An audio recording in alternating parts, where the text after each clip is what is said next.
Hello and welcome to Slaying Diamond's first feature, Student Loners. My name's David Kotz. I'm the writer, director, producer, editor, I think that's it, of this movie. And with me is my buddy... Hello.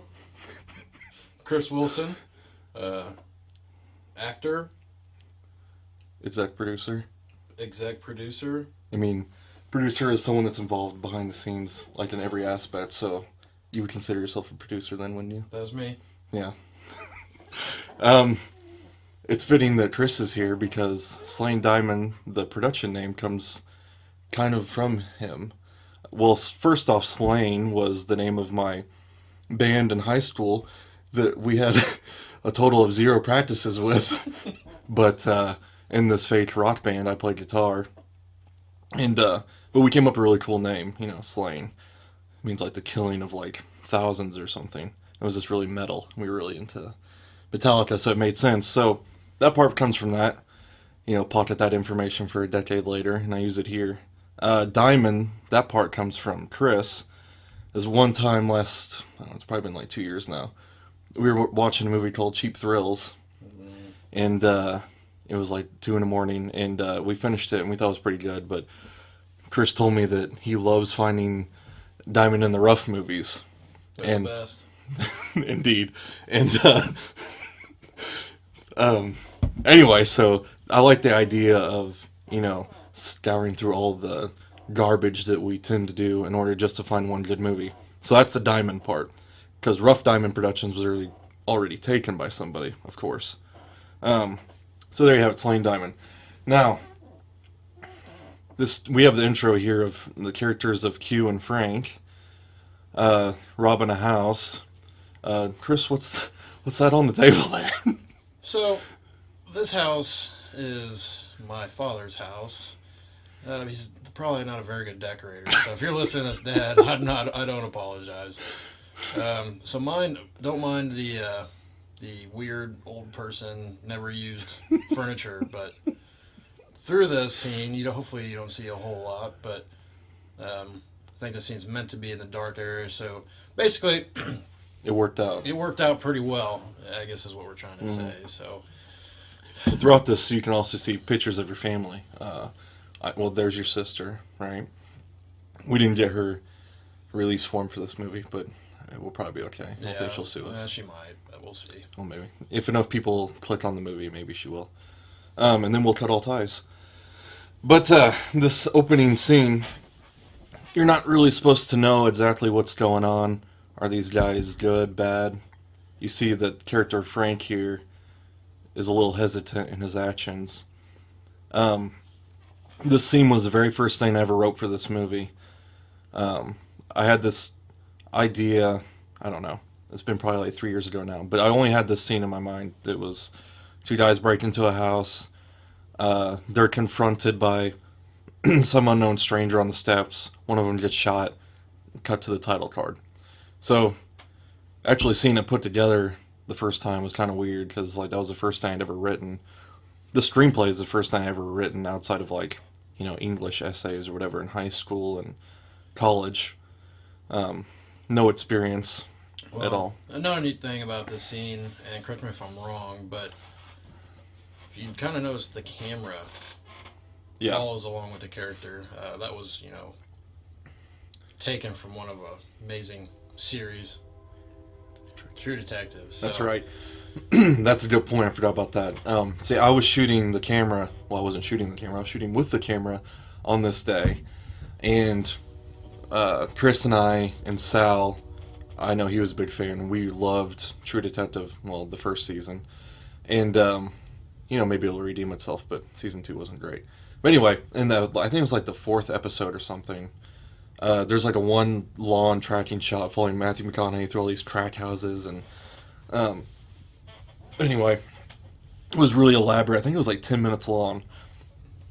So throughout this movie, you're going to see a lot of scenes that are one-take shots. And it's just me trying to copy somebody that's way better than me and has made more than one thing.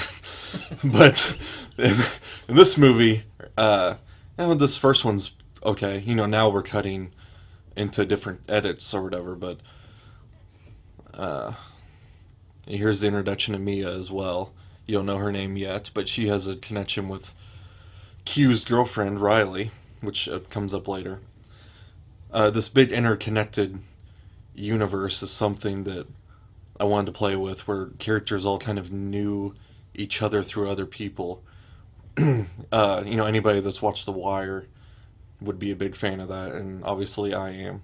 So having a big universe of people that can interconnect with each other was always appealing to me. So that's what I'm going for here. In this tracking, I don't know if I call it tracking shot, but it's on Sal's shoulder here. This is directly taken from director Darren Aronofsky. He always follows right on people's backs as they walk. Think about, I almost said Mickey Rooney. Mickey Rourke and The Wrestler, or Russell Crowe and Noah, even that comes to mind. I just love it. I don't know why, but just falling right on people's back as they walk. I don't know. It adds a little bit more urgency to people just walking around, which can be kind of boring. But also, I guess interesting for both of us here is where these scenes were shot at. That is correct. So basically, where these two characters are meeting right now, at our old stomping grounds in college. Heck, I don't know. I probably sat at that table more times than I could count, listening to all the, not crazies, but all the people around me. Kind of weird. But that being said, pretty neat fountain middle of the I don't remember what this place was called. It's it's in the Union. The Union, I guess the Union Hall, whatever you call it. Like restaurant area. Yeah, but kind of brings back memories. Yeah, I mean that was my purpose too, because both Chris and I, and amongst other people, my wife, his future wife, we all went to UCM, and we loved the university. So filming the movie there was very important for me. It was kind of like a transition thing from here's going from school to real life, and I'm taking school into real life with me through this film or whatever. But this scene actually wasn't actually supposed to be shot in the Union. It was scheduled to shoot in the library, which I was a big fan of. I spent a lot of time in the library, and I thought it looked really good for film. There's a lot of like symmetry in it, and it just reminded me of something like out of All the President's Men or a movie like that. And we had permission to film in the library, but this was filmed on a Saturday, and apparently they didn't tell me that they closed the library completely down on Saturdays. So we were locked out. So we were faced with, what do we do now? I have the whole cast looking at me as a director, saying, where are we going to film this now? So on my toes, I said, let's just go to the Union, and ended up working out well. Reference 237 is, of course, a reference to The Shining, which is where the old woman in the bathtub. Pretty good scene. Probably made me pee my pants when I was younger. That is like the one scene from The Shining that I think you remember the most. That one and the two twins. About the two that really stand out. What is it about the old woman, do you think? Is it just because it's not just because she's like naked and I don't moldy? know, because for the fact, I remember how old I was when I first saw that movie. But the fact that you don't know what's really going to happen, and then you're basically locked in this room, and you have this little kind of flashback to this kid's mind. He doesn't know what the heck's going on. Right. And then you see this ungodly figure of a woman that... Well, she's hot at first, right? Yeah, I mean, you don't really know what the heck's going on. Kind of feeds you in, and it's like... Well, the hotel's supposed to be shut off to everybody. I mean, anybody's seen The Shining, we're just like treading old ground here, but it's just kind of weird because this whole hotel, it's just Jack Torrance, his wife, and Danny. Like, those are the only people in the entire thing. And I guess Statman Crothers, whatever his name is, The Shining Boy. But they're the only ones there. And Statman only comes around whenever he's called upon. So to see this woman in the bathtub, kind of, and it just piques your interest as a young lad, I guess. Yeah. And to have her turn on you really... Yeah, it messes with you. It really pulls you in and it screws you up, and so yeah. I don't know. That's like you kind of say. That's kind of when you think of that movie, you think of a few scenes, and that's definitely one of them. Yeah, I would definitely say. And so yeah, I mean, I wanted to include as many small references to things that I loved in this movie. So anytime I could drop something that's like a Shining reference or whatever, I'm going to. That previous scene with Q and Scott in the classroom, that was the very first shot that we did for this entire movie. I was incredibly nervous, sweating bullets. I'd never filmed anything in my entire life. I never even turned on a camera, I don't think. So I'm here. You know what? Okay. Let's go back to that. Let's focus on this for a second. This is filmed in my current house, well, that we rent, and that handsome devil that you see there in the green chair is Chris here. Yeah, believe it or not, I actually wear those clothes in real life. So don't judge me.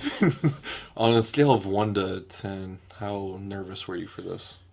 So this scene was probably the hardest scene for me, other than the first take of a different scene, because me just enjoying movies as well, and I don't know, I guess not really thinking how hard it is to actually be somebody else.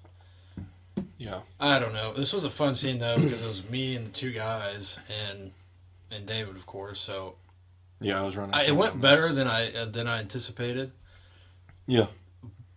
But yeah. Well, we both went in knowing that you're not an actor, and it was like I wanted you in the movie because we're such good friends, like outside of all of this, and I just get a joy out of putting people through torture. Pretty much. So.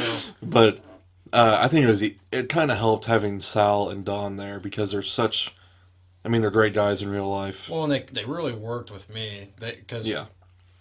I don't know how many times they've done this. I mean, this is what they pursue. So right. They've probably been in the situation I've been for being the first time, not knowing, is this what I want to do, not want to do. So yeah.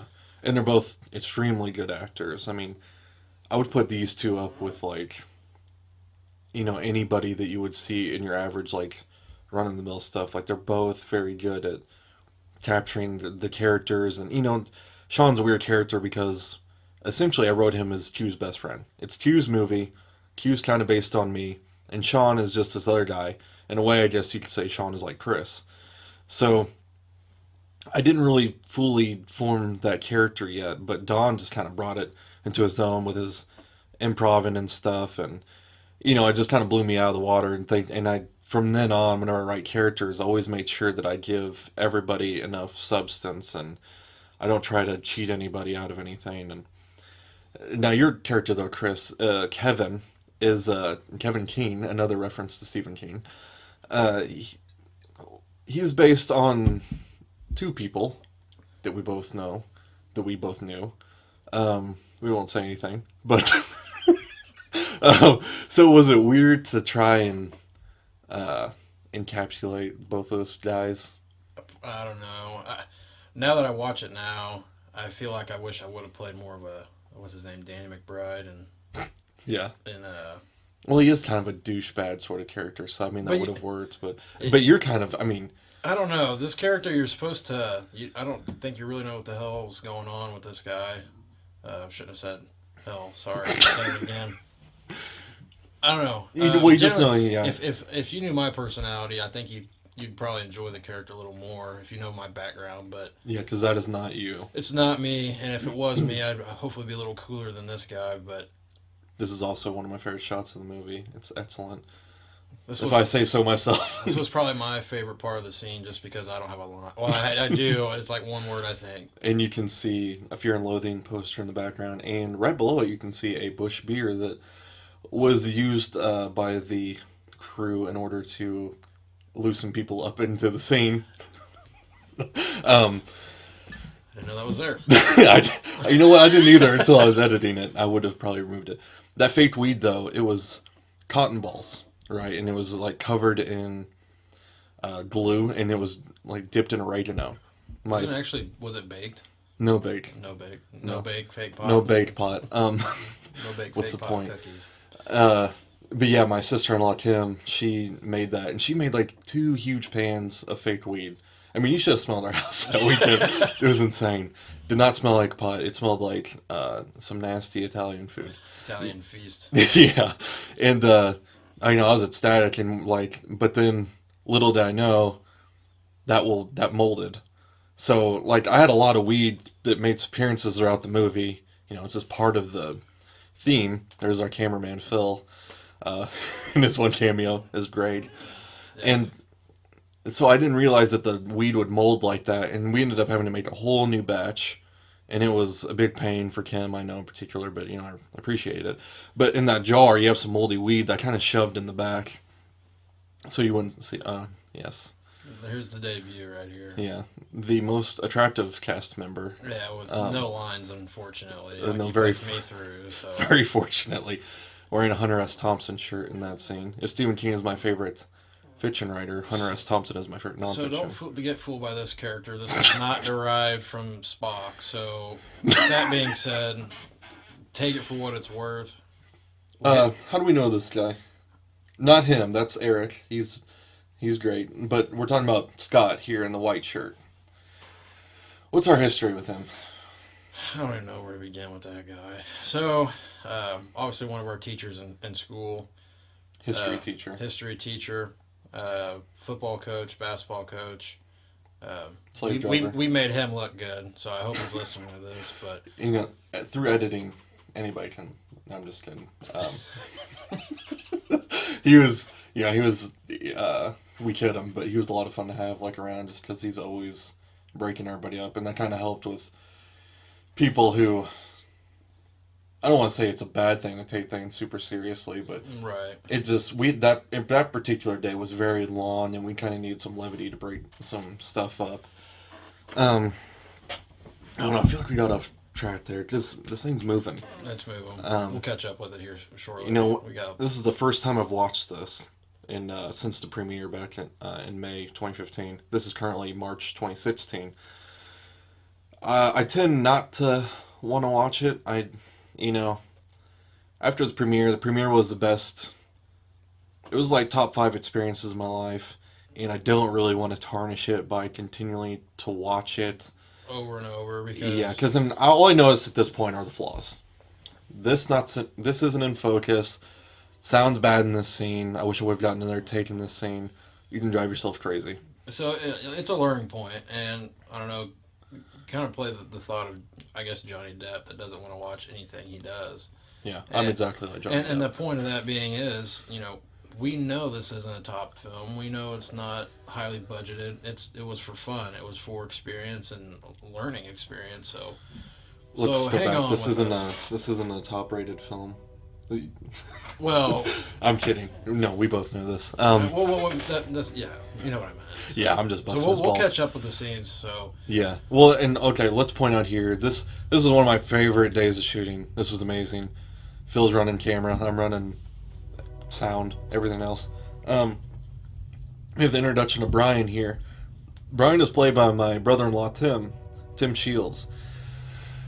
Brian was written by myself based on Tim, and I was trying to find an actor to play him, and then finally I was like, you know what, maybe I should just ask Tim if he wants to do it.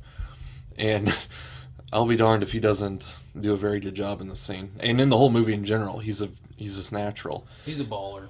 He is. He's hardcore. He truly is. But this scene was great because we're filming in this in the script it's flea market, and they always say flea market. Really, it's an antique shop. I'm a huge fan of flea markets. I love them. Cheap books, cheap records. What more can you want? And we did have a nice shot right in front of those mirrors there. And it looked just like, well, not just like, but it was our attempt at something like out of Enter the Dragon, Bruce Lee movie. But when I was cutting it, I noticed you could see Phil and I in the scene, so obviously I had to cut it. But the introduction of Brian here, I think, is very effective, and I think it's his best scene in the movie. His monologue here was originally a lot longer, a lot more in depth, talking about the drug trafficking in Kansas City and all that sort of thing. And Tim's like, well, he's right there next to the Duke. Yeah, I don't mind the Duke. And he's like, you know what, if I'm going to do this scene, I'm going to just put it in my own words, not do it word for word. And I was like, you know what? It's probably the best way forward, too, especially for him. I mean, I guess he's in the same boat as me, but... Yeah. I don't know. You meet the guy, you don't know what you think, and then you realize he's got a freaking heart of gold. So, yeah, great guy to be around. Yeah, and sorry, just opening something here. I should say that the scenes with Jay, our film professor, these were all filmed in Warrensburg College, UCM, in the film class. And this is where I spent every elective that I could. in a film class, and I loved this room. You know, Awesome room, sat in the back, dropped out of film class because I didn't get to watch movies every day. So and that's the message here. You know, you got like a hardcore film lover that just took every class, and then you also have a hardcore film lover that dropped out of film class.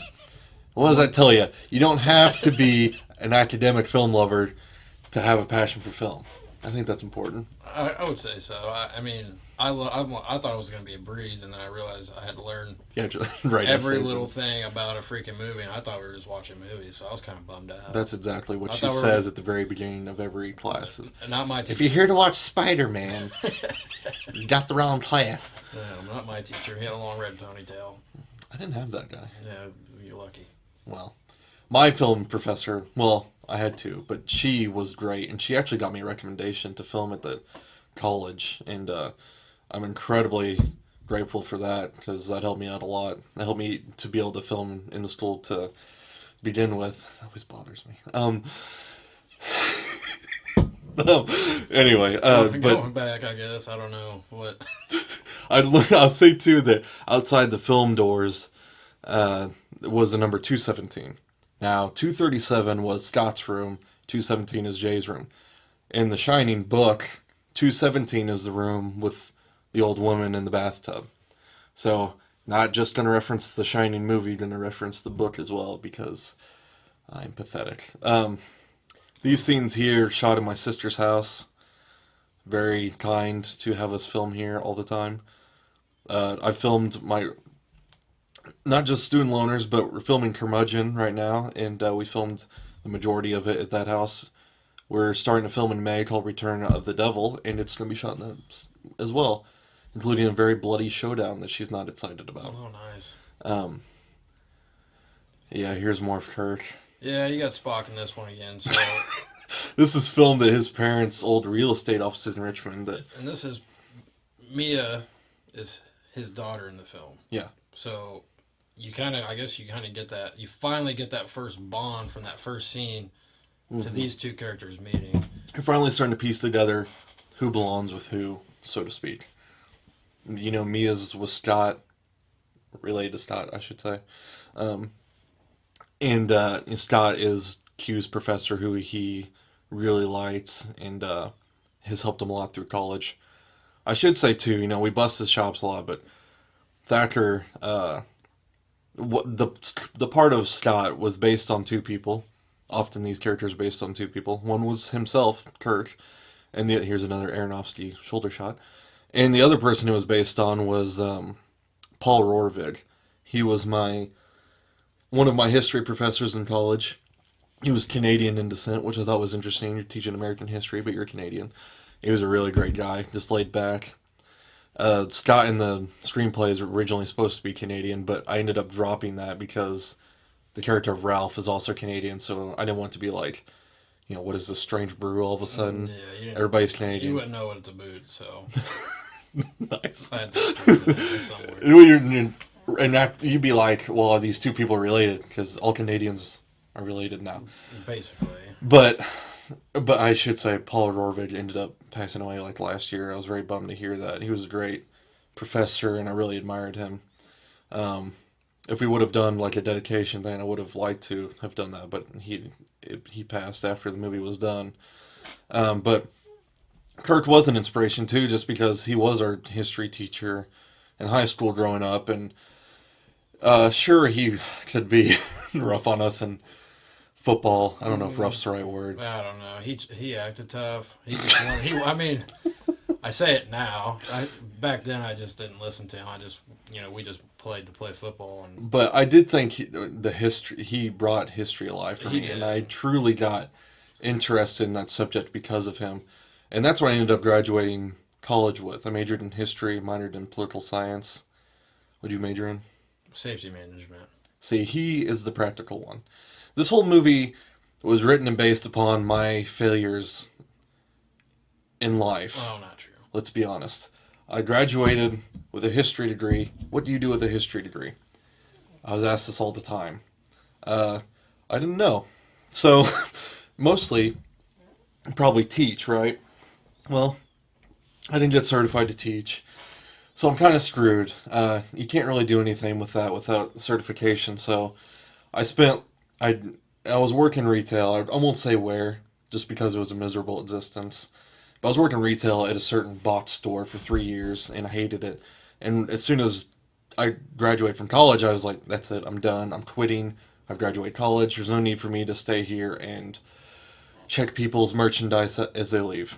So I quit the job, and I started applying to all sorts of jobs outside of, that would be pertaining to my major or whatever, and nothing ever happened. So what happened is I'm stuck with 7 months of unemployment, of pondering what did wrong, what I should do.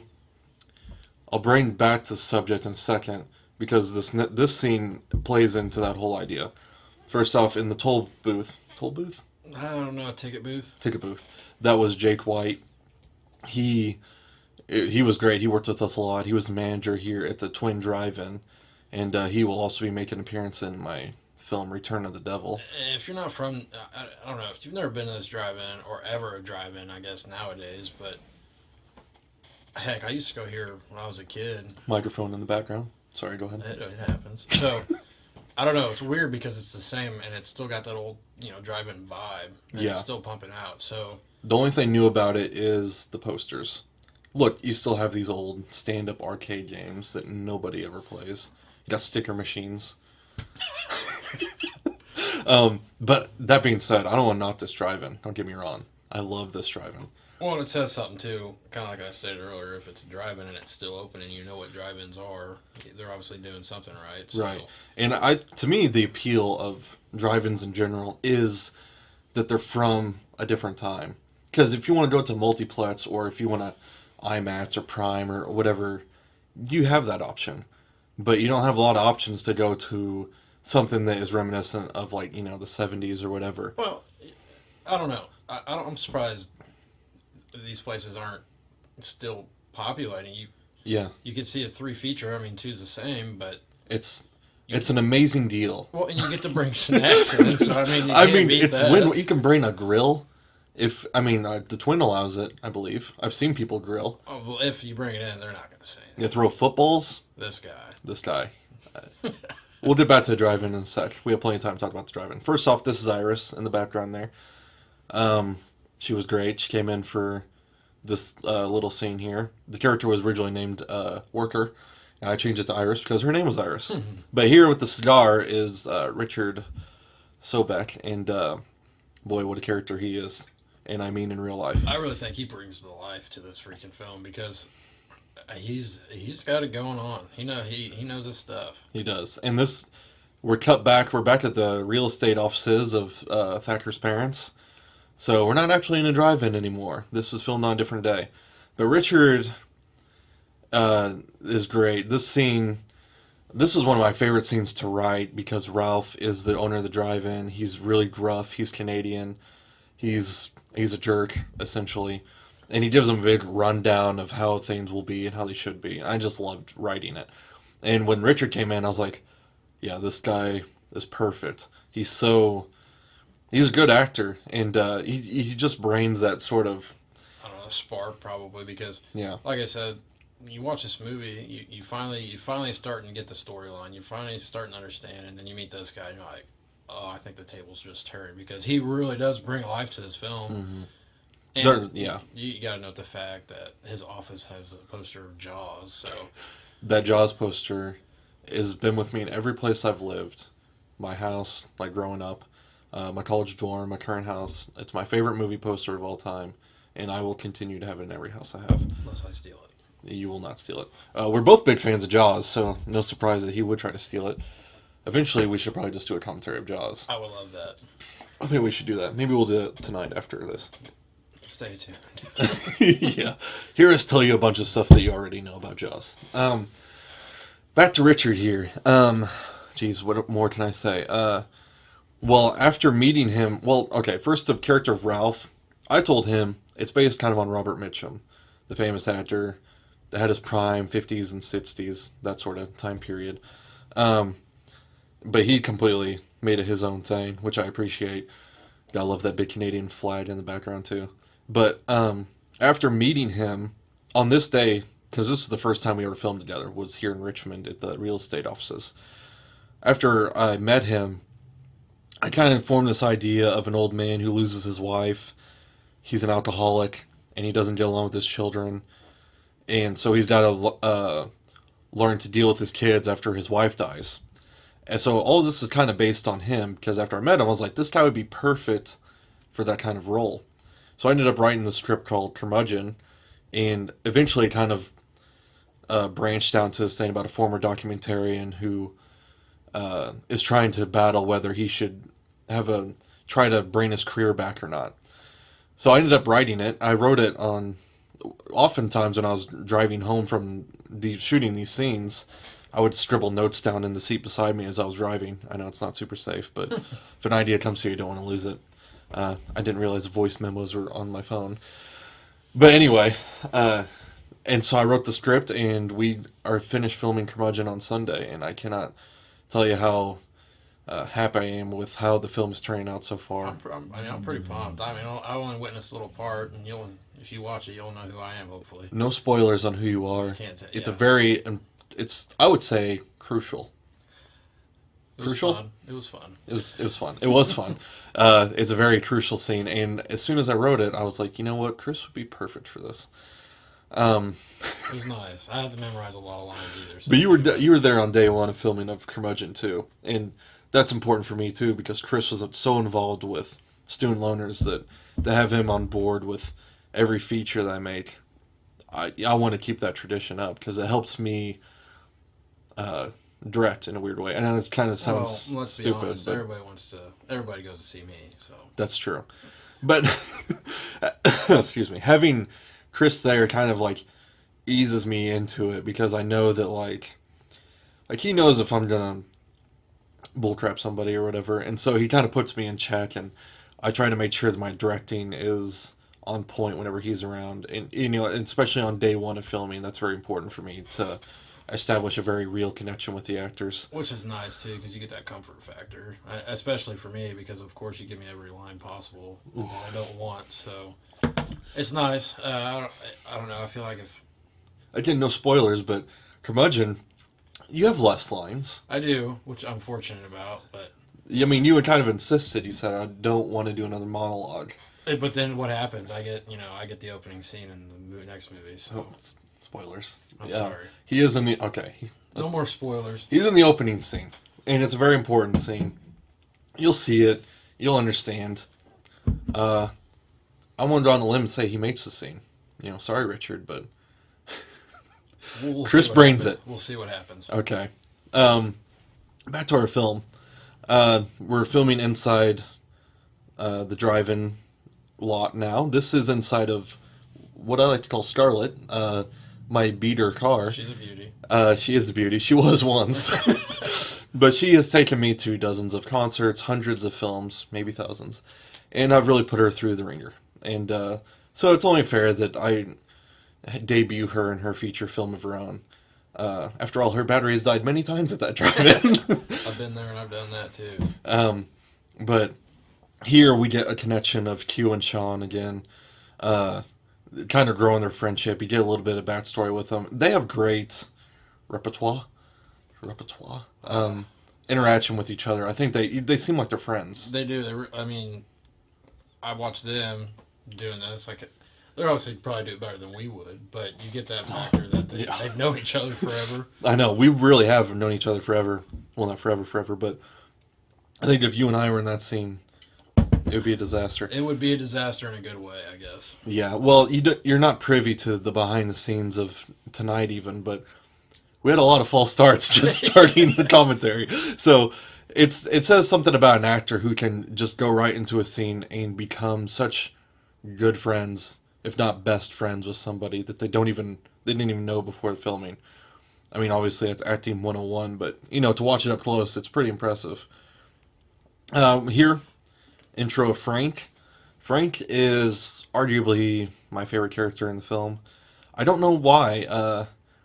He's kind of the comedic relief or whatever, I guess. He's kind of like your Zach Galifianakis of the film. Yeah, I guess is what you would call it. and he he kind of helps when things get a little too heavy. You kind of break it up, give it some life again. This scene is supposed to take place in March, which we're currently in, and it's very cold. This was shot in July. So if you look at Frank's face, he's sweating.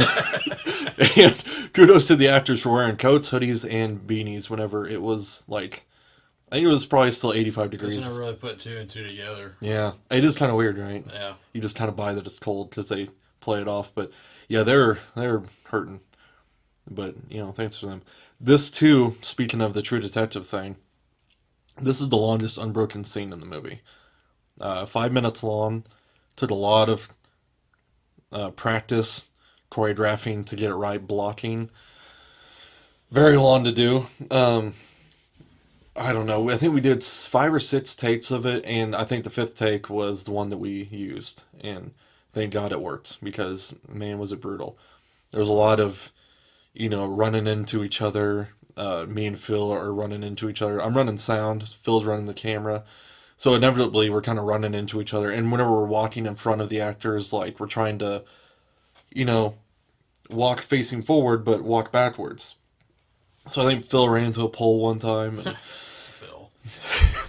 We'll talk about him in a sec. But yeah, it was just a long, it was a long take, and it took even longer to do. But we got it, and that's what's important. None of this sound is original. This was all had to be redone. If I would have known that the sound would be completely redone, I wouldn't have been chasing around with a boom mic. But I didn't know that. A lot of the sound in this movie is terrible, but we'll get into that again later as well, whenever we don't have things right in front of us that we need to talk about. But going back to this opening, or with Frank here, he works for Walt. He's his like. It's his right hand. His right hand. Well, his right hand's Brian. Well, he's kind of his flunky, I guess you would say. Yeah. He's his clown. And he's showing the guys the ropes here, and I guess he's worked for Frank for a while. I guess. Yeah, Frank's worked for Walt. Frank's worked for Walt for a while. Yeah.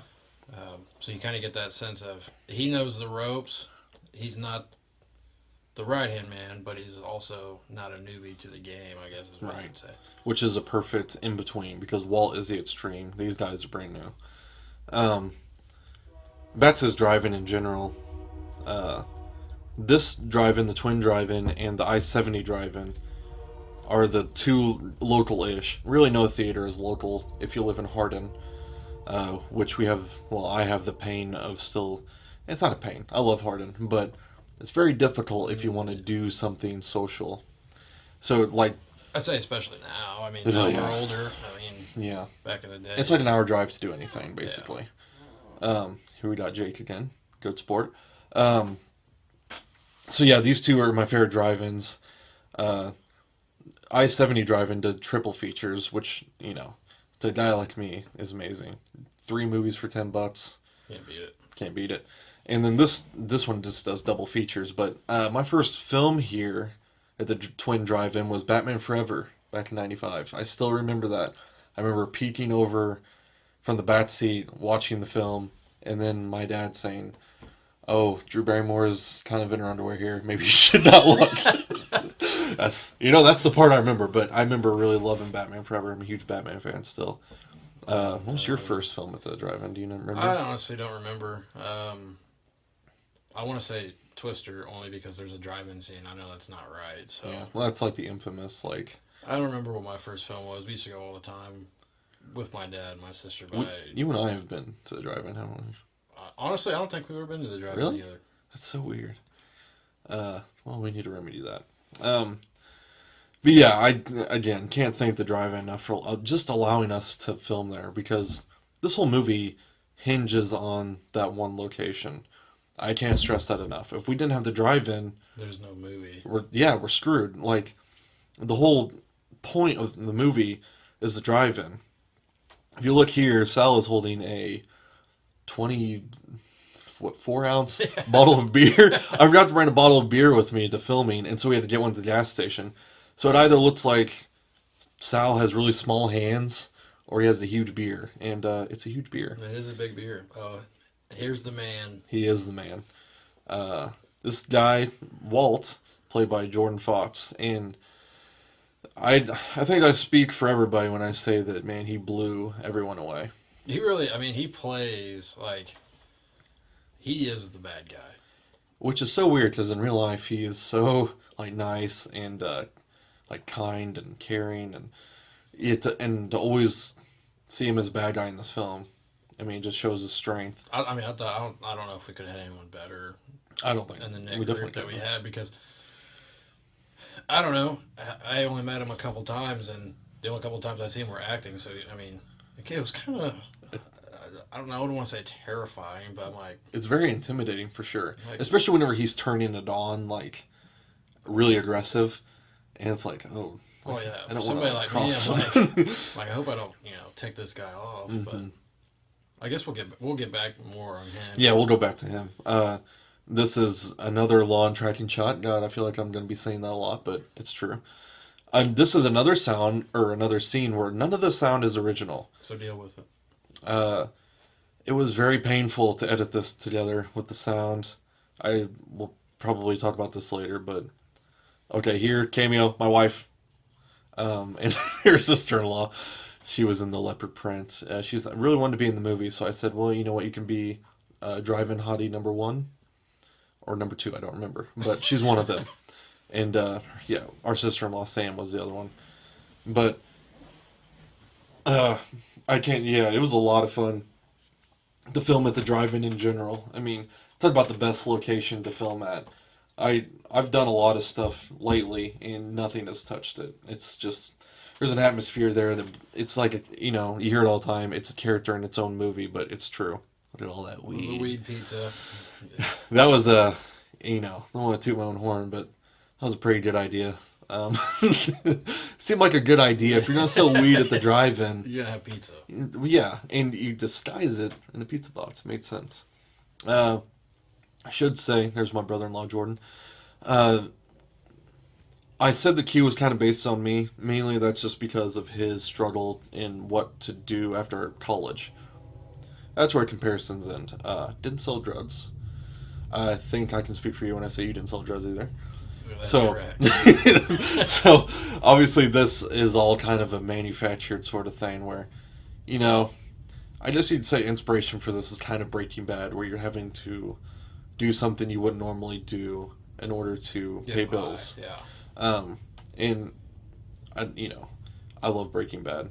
I think just like everybody else does, but I tried not to obviously copy it because I don't want to just copy something. So we tried to bring it to its new thing, and sorry, I kind of get distracted by just talking about the movie.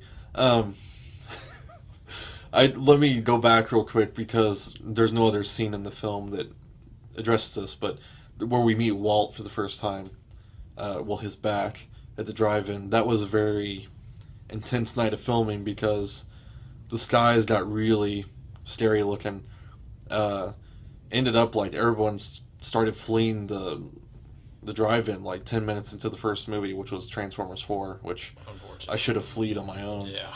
But it ended up a tornado siren was going off and an F4 hit Liberty that night. And it was pretty terrifying, especially to try and drive through it. And maybe I'll get into it later. But right here, we get Walt's face for the first time, but we also get my favorite scene with Jay, played by Erik Pratt.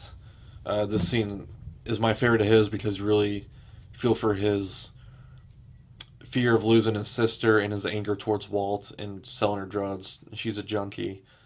But I also love the scene because of the lighting, the natural lighting, and because you see when Tim's in the doorway there is Brian, he just kind of lumbers over Jay. And, Jay's like a smaller character, and Brian's a huge character. So he's like Jason Voorhees towering over, like, I don't even know what, but it works so well visually. And he's just, look at that concentration. It's like... He's looking in his soul. That's what he's doing. He's doing, yeah. No experience. Yeah. I guess, I don't know the setting. Boom. There it is, yeah. He's done. Cold cocked. Yeah, I love this scene. This Shot is too. Is this the first scene showing in our hometown? Is that it? Was that? Well, other than your scene, I guess. Okay, yeah. But yeah, that we should say was filmed at Colin Chain's property. He's a local resident too. He plays Officer Kubrick later in the film. We'll talk about him later too. But very kind to have us there at Walt's bar. It worked perfectly for the film because Walt is kind of this drug dealer, but he kind of fancies himself as like a gentleman. So he would build his own bar in a shed. Of course he would. And kind of like playing out of his own league in a weird way. I don't know if we talked about Blair yet. Blair Ussary playing Riley here. Riley is loosely based off of Aaliyah. In fact, the name Riley is literally taken from the thesaurus. I entered Aaliyah into Google, and Riley came up as like an alternative, and I was like, okay, perfect. That works. And really, again, it's not so much like what she does, it's just sort of the chemistry that her and Q have. That is where the basis comes from. Lauren here, she played Jessica, Riley's friend. Fun fact, they're actually, she's in the kitchen. She's in the same house. Yeah, so they're on the phone in the same house, but it worked. That lightning strike that you just saw, that was actually from the other night, from the tornado night. So I just used it for this scene. Good old Missouri weather, I guess. Yeah, I love it. I like this scene too because they have the guys talking vaguely about the Evil Dead trilogy. You and I are huge fans. Which is awesome. Huge fans. I mean, you can't hate on it. No, and you shouldn't. You better not. What is your favorite Evil Dead? You're probably going to disagree, but it's Army of Darkness. I would have disagreed with you probably more before, but it's kind of like you find the instinct to just say Army is the best one just because it's everyone's favorite one. You're like, well, no, the other ones are good too. But Army is so great. I don't know. They're hard to compare because they're two totally different. Well, like 1 and 2 are horror films, and Army of Darkness is a comedy. It really is, and I guess they put their own spin on it with we know about these dark demon souls, but where'd they come from? It's came from medieval times, so I don't know, but that was pretty. Well, the original title was Medieval Dead, which is so much better. It's pretty cool. Medieval Dead, how great is that? Yeah, but we're huge fans of Evil Dead, so I thought, and this, when I was writing this, the Evil Dead remake had come out, and so I actually saw Evil Dead for the second time, the remake, at the drive-in. And so when I was driving home that night, I started writing that scene. But the first time I saw Evil Dead remake was with you. It was. And our significant others hated us. They did, but they can learn to deal with it because there was no way they were separating us for that. That's right. We have been waiting a long time for the return of... Well, we didn't get Ash, but we got, It was good. It was good. It wasn't, I mean, it wasn't the same, but it was good. You haven't seen the TV show yet, have you? No, I haven't. Yeah. I will. You will. It's good. It's really good. It's but weird because, like, I don't know. Don't spoil it. I'm not going to spoil it. I'm just saying, I don't know if anything will ever be better than the movies just because they're so tight and they're amazing. But as far as TV shows go, like, that's what I get excited about the most, I think, right now. Maybe 11/22/63. That's pretty good. But I haven't seen that. dropping the ball everywhere, aren't you? I am. Well, it's Stephen King, so I'm I'm going to be kicked able to... on Walking Dead. But I guess we can get back to the movie. Let's address Walking Dead real quick. Don't you feel at this point it's kind of like homework, Walking Dead? No. Do you thoroughly enjoy every new episode? Do I? Well, I can't say I thoroughly enjoyed every episode in any season. Well, there's a lot of filler, right? It's drawn out, but I'm infatuated with zombies, and what would I do in that situation? So I think that's what draws me toward it. So. At this point, it's like everyone at work talks about it, obviously, and I've invested 5 years in it, so it's like, well, what am I gonna stop now? You can't stop, but like I said, because every season there's 2 really good episodes. I find, and you will disagree because you're a bigger fan apparently than I am, but I don't know. Defend yourself is what I'm saying. I'm not gonna make you defend yourself. Okay, well, I won't defend myself. You can't defend yourself. I can. Walking Dead. Well, just like Batman's not a real Superman or superhero, so. Okay. Well, for the listeners, we've had this debate for a while. I say he's a superhero. Chris says he's... What do you... Just vigilante, I guess? That's basically what he'd be. Well, he is, but he's also a superhero. He's not super. He is He's super rich, but so's Richie Rich. Does that make him a super boy? He's... Okay. So, I don't want to get into this again, because we've had this discussion how many times, but...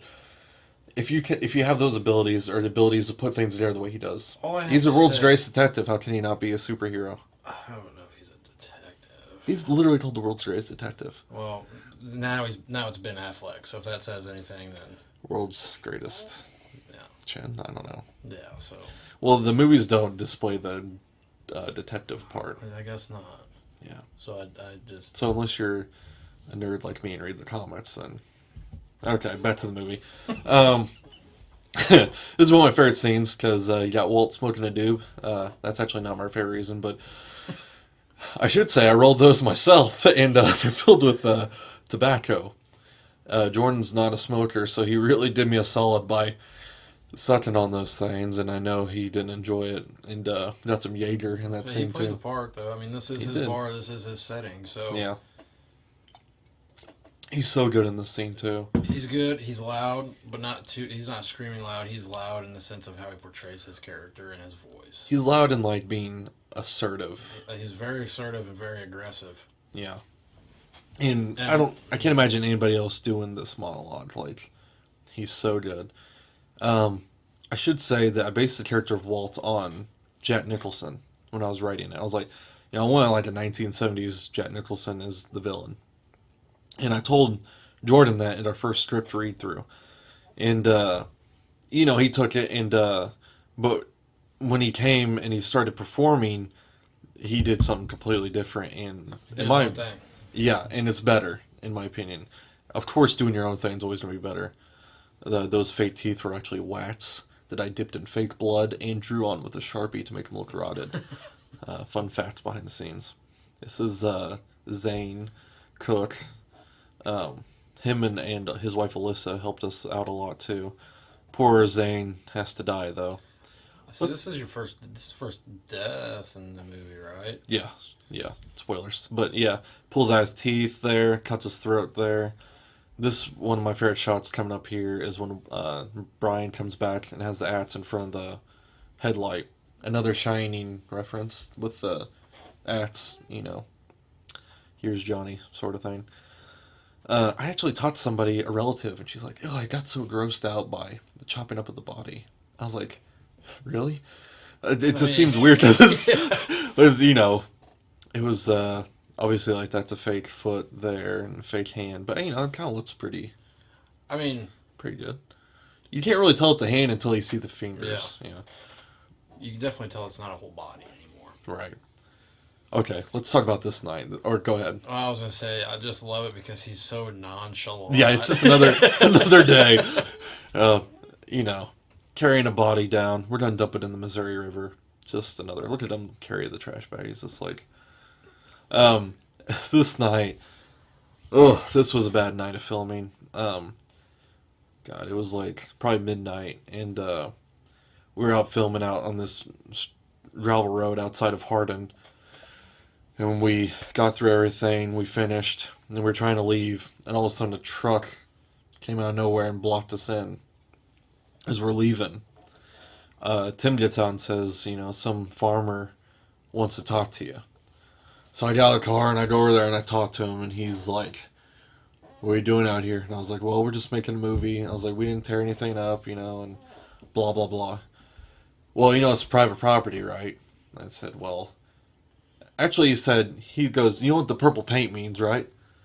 Now, what does purple paint mean? Like, if you saw that, I don't know what he's talking about. Generally, and I don't think most people know this, but it means no trespassing. Okay. Fair enough. Only for the fact that I know that because I've been around this area long enough outside, right. Goofing off. Keyword, outside. How often do you see me outside? Well, and it was nighttime. It's purple. they get that mindset. Well, this is marked purple. Don't come past it. Nobody in their right mind's gonna look at that and say, "Oh, purple's bad." Yeah, and I honestly, when he asked me that, I said I have no idea. It is red and blue mixed. Like I don't know what purple means. Apparently, it means no trespassing. So good on you for knowing that. But so he starts, going into I'm gonna call the law. I was like, okay, well, The law is in the movie. yeah, and this thing lasted forever. Like, you can read about this further in the book that I wrote called Indie, How I Made a No-Budget Feature with No Money, or No Experience. I don't even know the title of my own book. But I detail this out painfully, step by step. I love that look from Walt. But, yeah. No trespassing. So I go back to my car, and Aaliyah's kind of freaking out. Not freaking out, but she's very upset. Trying to figure out what to do. And so he holds us out there for like half an hour. Nothing. And I start calling my brother-in-law. I'm like, would you guys hold the town cop? Because he knows I was filming tonight. And he'll come out here and he'll straighten things out with this stupid old fart. And, it's I guess you wouldn't know the small town mentality unless you're from a small town. Yeah, and that's key. This guy, he has no power. So he's going to assert it wherever he can, essentially, is what it comes down to. I go back to his car, and I say, okay, oh, sorry, are you still on the phone? Because he's got his phone up to his ear. And he says, I'm calling the law. I said, okay, well, is anything going to come of this? I said, are they coming? He's not even on the phone. He's faking it. He's literally faking it. He's like 70 years old, and he's playing make pretend. We're playing make pretend, but at least we're filming it. And this disaster went on and on. Finally, police arrived, and I was happy they arrived. I was like, please clear this up so we can go home, because I knew we didn't do anything wrong. As soon as they arrived, he's out. That's it. He's out of there. And they were like, yeah, he was just, quote, being a prick. And that was their words. And he had no right to hold us out there because it was a county road. So it wasn't even his property. Yeah. That just goes to show you.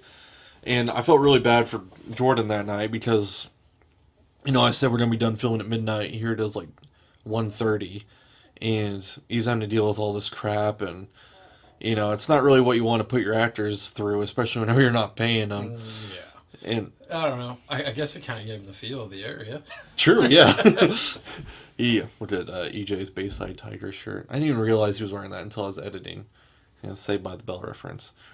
But yeah, I mean, that is... It's me shaking my head since you guys can't see me. That's right.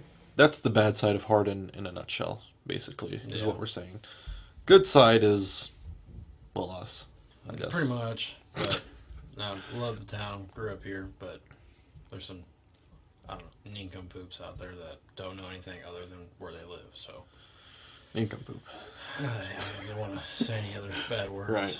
Well, mine was in a quote, at least. So I can just use quotes now. How big ahead? Yeah. He was a dumbass bastard, quote unquote. Right. Yeah. Because someone at one point had said that. A lot worse was said of him that night. We'll put it that way. This scene. This is our junkie scene. Oh. This is a great. I can't wait till you meet the junkie. Yeah. Our junkie kind of ended up turning into an alcoholic. And this is my brother-in-law Brandon, great guy. All these beer bottles that you see all over originated from the house. They were there. They were there. So we just we used what we had, and he was a great sport, like helping us out and everything. And I love this scenes coming up here down that long tracking shot. Well, and if you haven't watched the blooper reel yet, I think you can get some good bleepers out of this scene. Yeah, you definitely watch the blooper reel if you haven't. Now look up here coming up to Q's left. See the dog pooping? That dog had some serious constipation because we kept trying to hold off on this scene until the dog was finished and he wouldn't finish. And we were finally like, you know what, it'd be funny if we just did it with the dog there. But afterwards felt bad. I was like, man, he's probably got like rectal cancer or something. That's all right. He made the film. It's true. What is he I love dogs. Don't get me wrong, but yeah, no, we both do. My dog is currently laying at our feet, Bailey. She loves her Uncle Yes, Chris. she does. Anyway, so see all those beer bottles in the trash can there. We go hard.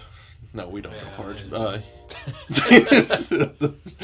No, but we'll talk more about him once he pops up. But I feel like I guess this is your second break-in of the film so far. Yeah, right. This is Yeah. break-in number 1 chronologically in the story. In the story, but in the film, It's 2. It's the second one. Mm-hmm. And that's, if you're going to rob somebody, you rob a junkie. You do. They don't have security or there's no ADT going on. No, they don't. They just got dogs pooping in the yard. I was surprised he even had to break in, really, because his door would probably be unlocked. It probably would be. Most doors in Hardin aren't unlocked, Yeah. Hopefully now that there won't be a lot of break-ins, but Yeah, so we're sorry. yeah. And I also put this beer bottle next to the baby bottle on the table that you see there, just so he looked like a really bad dad.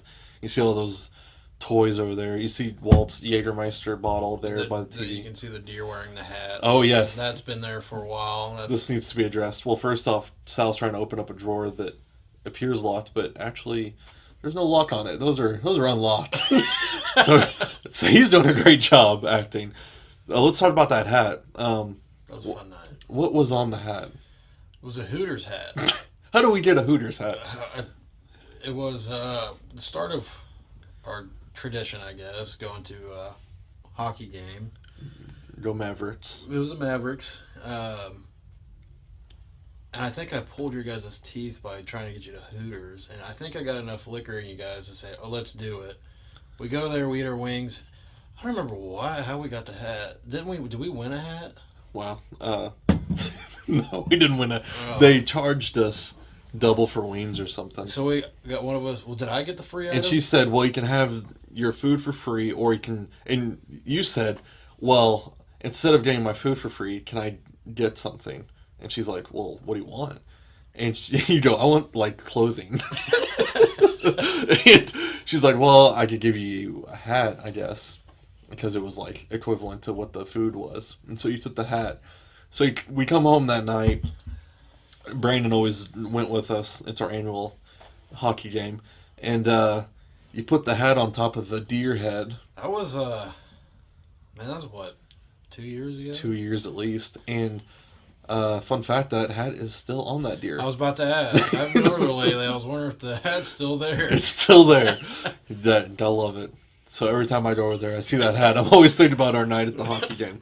And this is a $50 bill rolled around a bunch of ones. I think it was $80 total.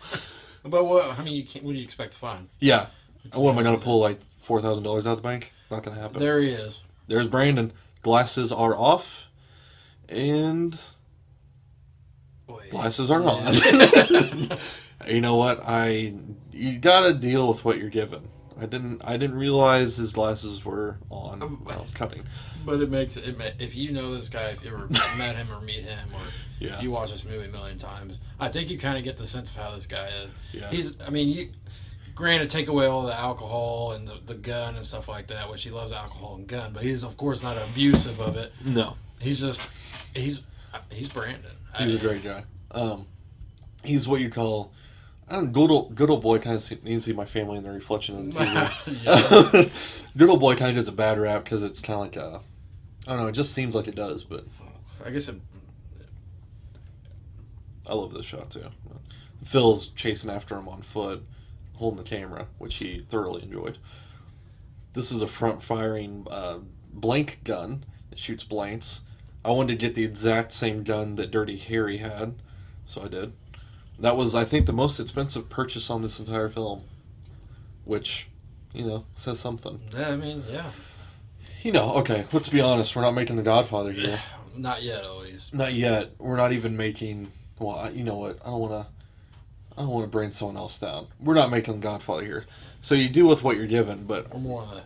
Basically, this was made out of the money that I had, right? I had a garage sale to raise money. Garage sale, donations, whoever wanted to donate. Yeah. And really, I wouldn't even really... the money factor, I think, in this movie wasn't the thing. I think you had so many people that are young in their career or Yeah. close relationship that wanted to either help because they wanted to, or people that want to do it. And I mean that's what fed this film, is that it wasn't the money or anything like that. And I think that's what really kind of made this film the way it is, because these people really wanted to do it. Right. There's energy brought by them. Because if you got a lot of jaded people coming in saying, "Oh, well, there's no money here. Like everything's garbage." Like, excuse me. The movie's not going to be good. But with these guys, the movie really is elevated by them, But and the energy behind the scenes too is what you're saying, and I agree.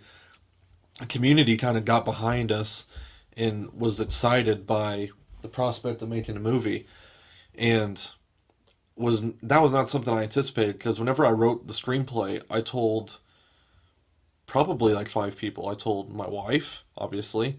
I told my parents. I told my sister, and I told Chris. And I didn't tell anybody else because, if you've never done anything outside the box your entire life, you kind of feel like a weirdo. you don't know how.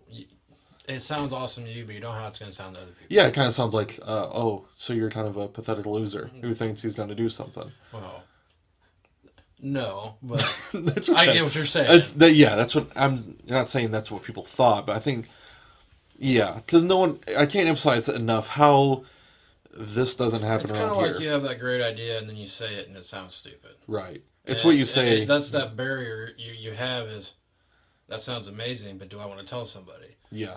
And I'm not putting that in the same perspective that the film's bad by any means. I'm just saying that when you, David, crossed that barrier and you found so much energy behind these people that helped out, everybody else that partaked in the film, that it was a good decision. You acted upon it, so... Yeah. And I can tell you that going into this was incredibly stressful. I was second guessing myself constantly. Earlier I was talking about I quit my job and I had no job, for like 7 months, and I'm living at my parents' house. And I got my dad like walking down the stairs every day while I'm like watching TV or reading a book, and he's just looking at me like, "So, you hear anything yet about a job?" And I'm just like, "Not yet, like I'm trying." And that's when I wrote Student Loners. During that summer, I felt so down, I guess. Like I hadn't been that down in a very long time. And I was like, I gotta do something productive, otherwise like I'm just gonna go crazy. And so I started writing this movie about these guys that had the same sort of angst that I was feeling.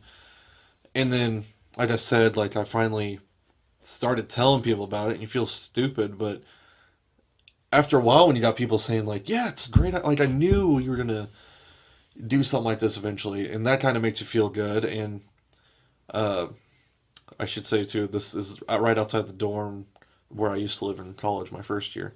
Um, so you start, moving forward with it. You start doing the casting, raising money, all the behind the scenes stuff, and once it starts taking on its own like I don't know, momentum, it becomes like, well, this is just what I'm doing now. Like I don't care if anybody thinks it's stupid. Like it don't matter. It doesn't.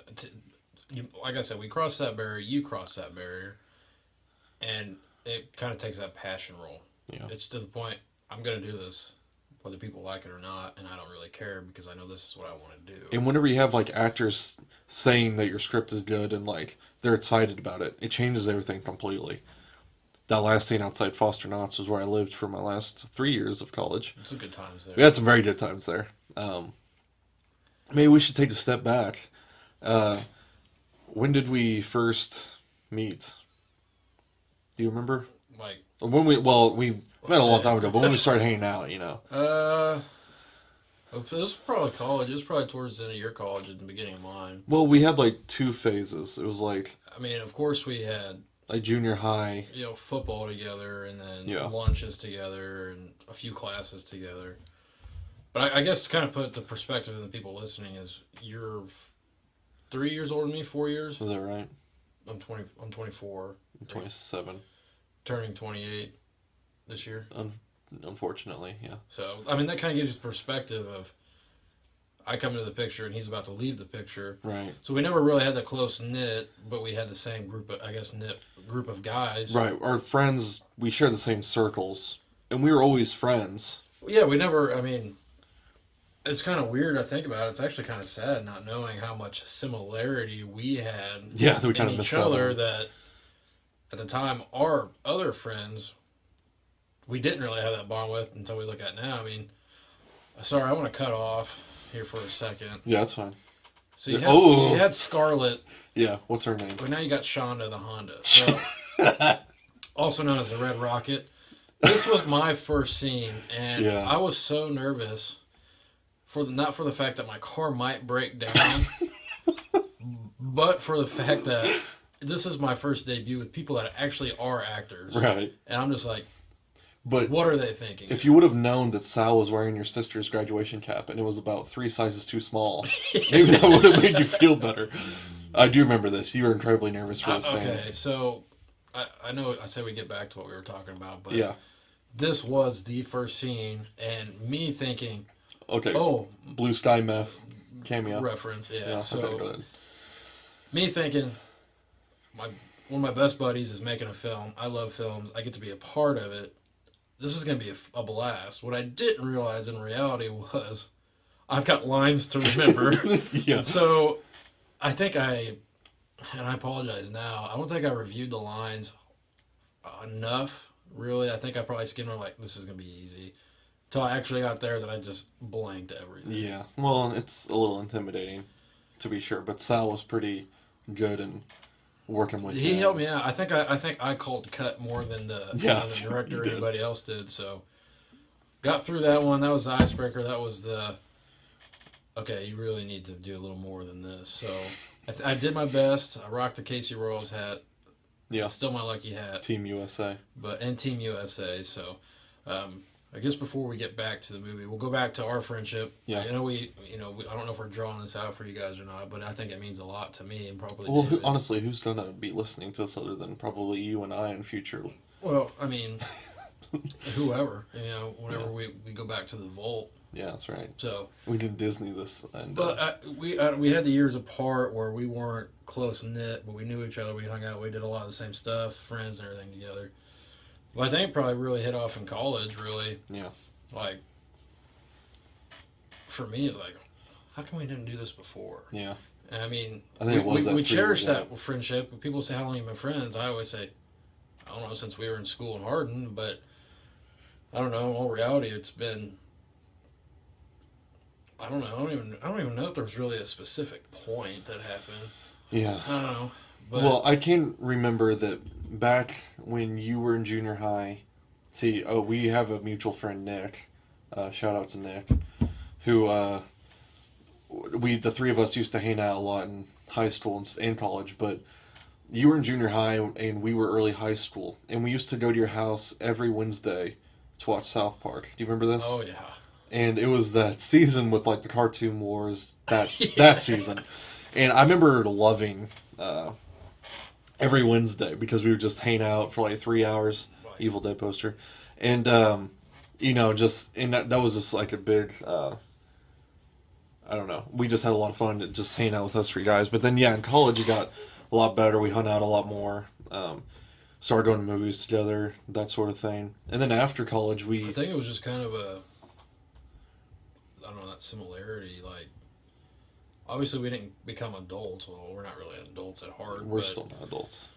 we still carry on the similarities that I think a bunch of our other friends, they might or might not, but I don't know, I think that's what kind of kept us close. So Yeah. Sal was just holding the exact ring box that held the ring that I proposed my wife in. I wasn't inside the box the ring was.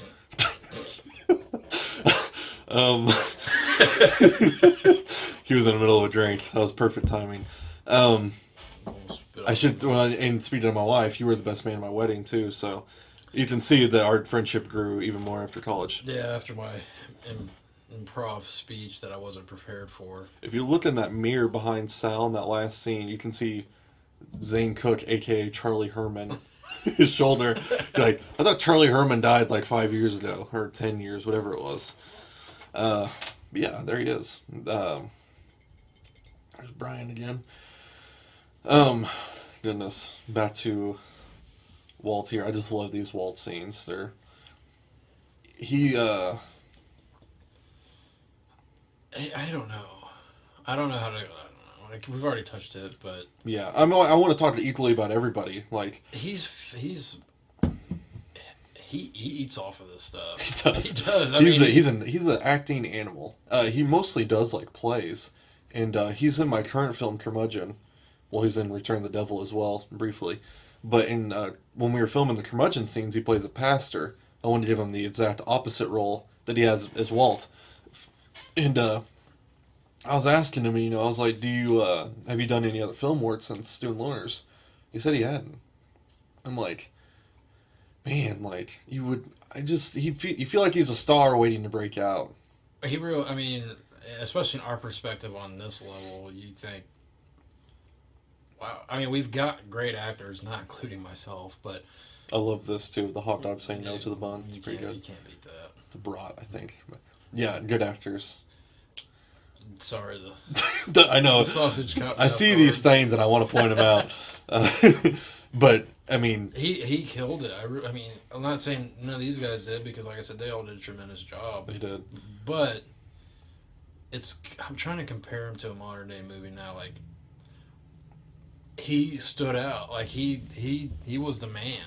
He was, and he's so gracious behind the scenes too. I think that is impressive too. Just, you can be a good actor, but you can also be a jerk. And people like myself, which don't act, which I should, because I'm so good at it. But seeing him screw up made me feel better. Like, and yeah. he just comes back to composure. It's like, what the heck am I thinking? Like, they don't care. They're doing the same thing I am. Of course, they're better at it, but they fed me off them feeding in the movie. So right. It was nice. Yeah. And speaking of good actors, I'll point out Sal here, because this is a great scene with Sal. And he got, like, the body language of him, like, flicking the popcorn whenever he's, like, had it with Frank or whatever. And it's just, like, little body actions like that, body acting, maybe you want to call it, that really adds to the character of Q.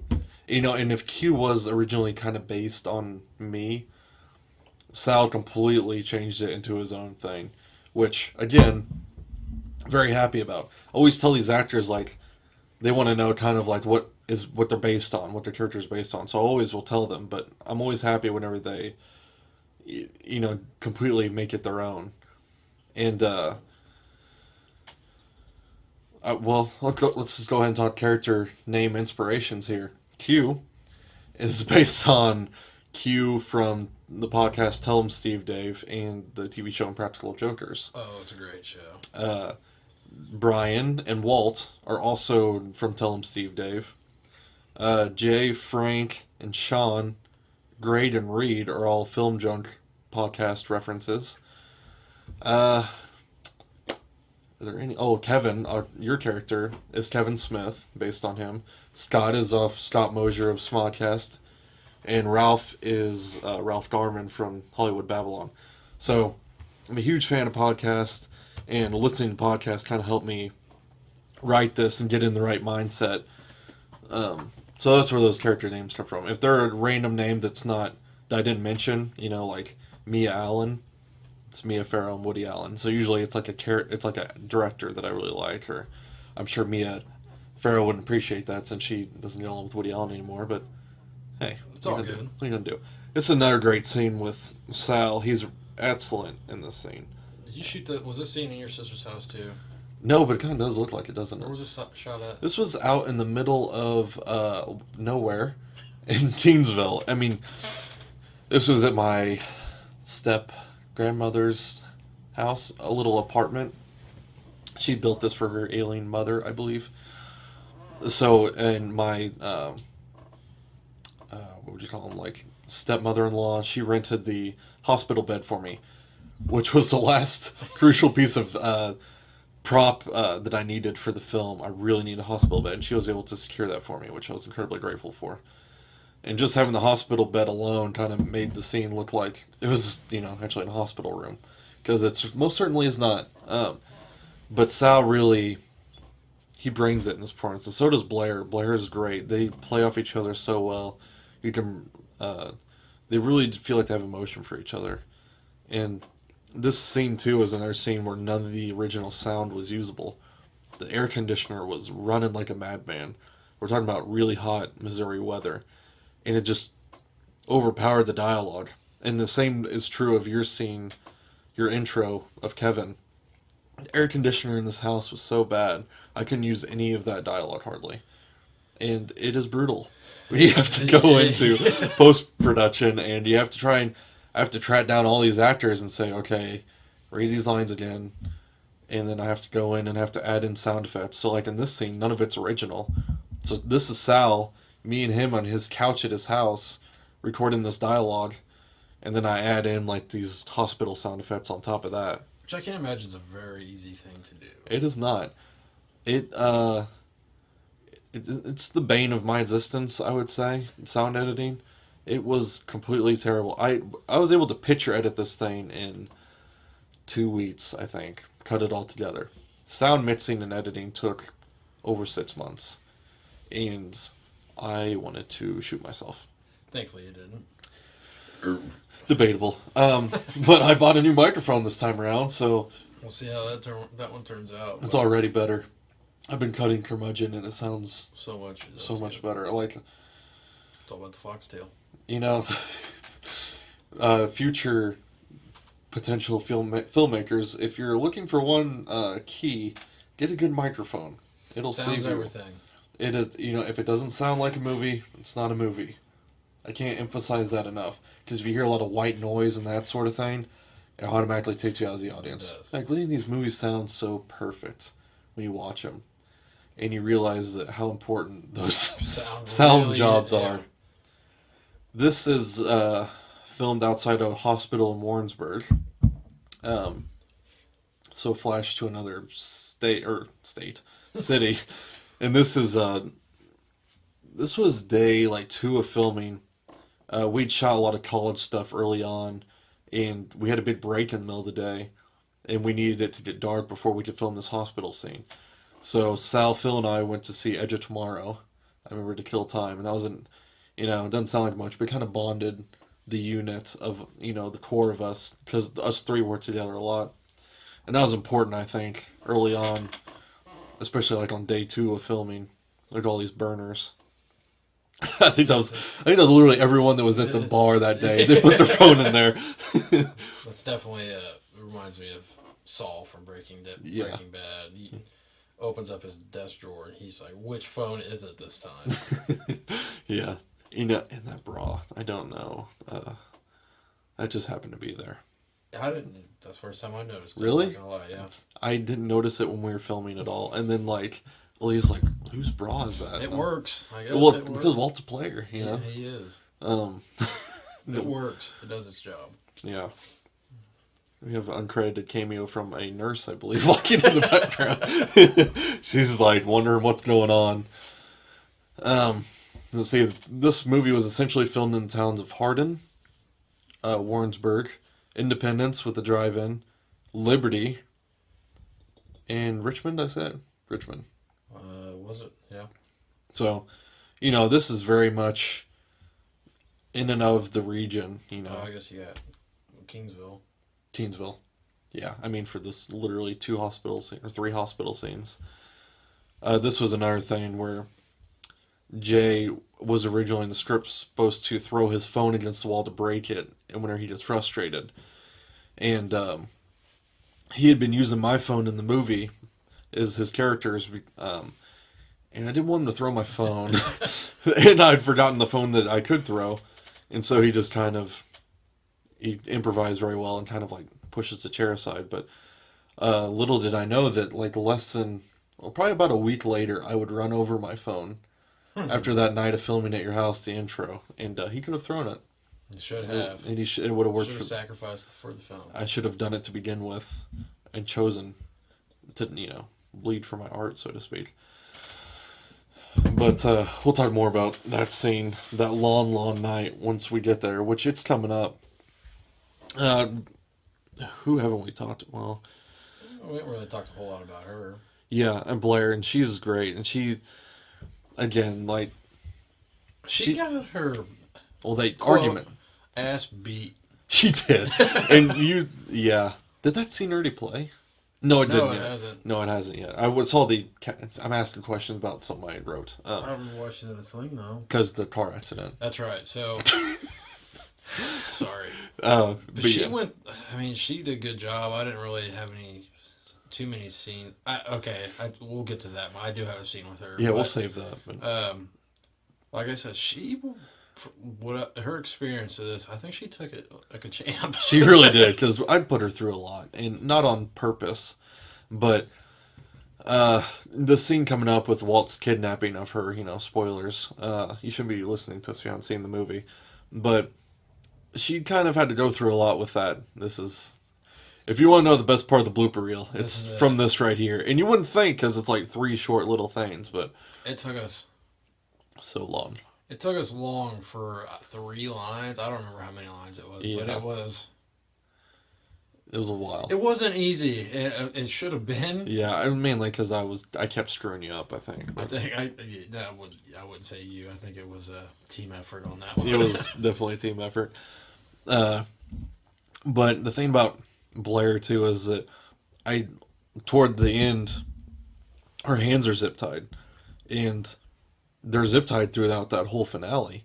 And she comes up to me that night, like later that night, and she's like, "Do you think maybe I can cut these off?" And I realized that she had been literally zip tied together. So yeah, for like 3 hours. I'm definitely going to talk about this a little bit later. So I know it was stressful to do this movie. It was. I mean, it was your first time getting a lot of stuff done. But when Dave is on the go, he's getting the movie. Yeah. He doesn't think about anything else, which is not bad. And I'm going to explain this a little bit more later towards the end of the film because it affected me. It did affect me. And well,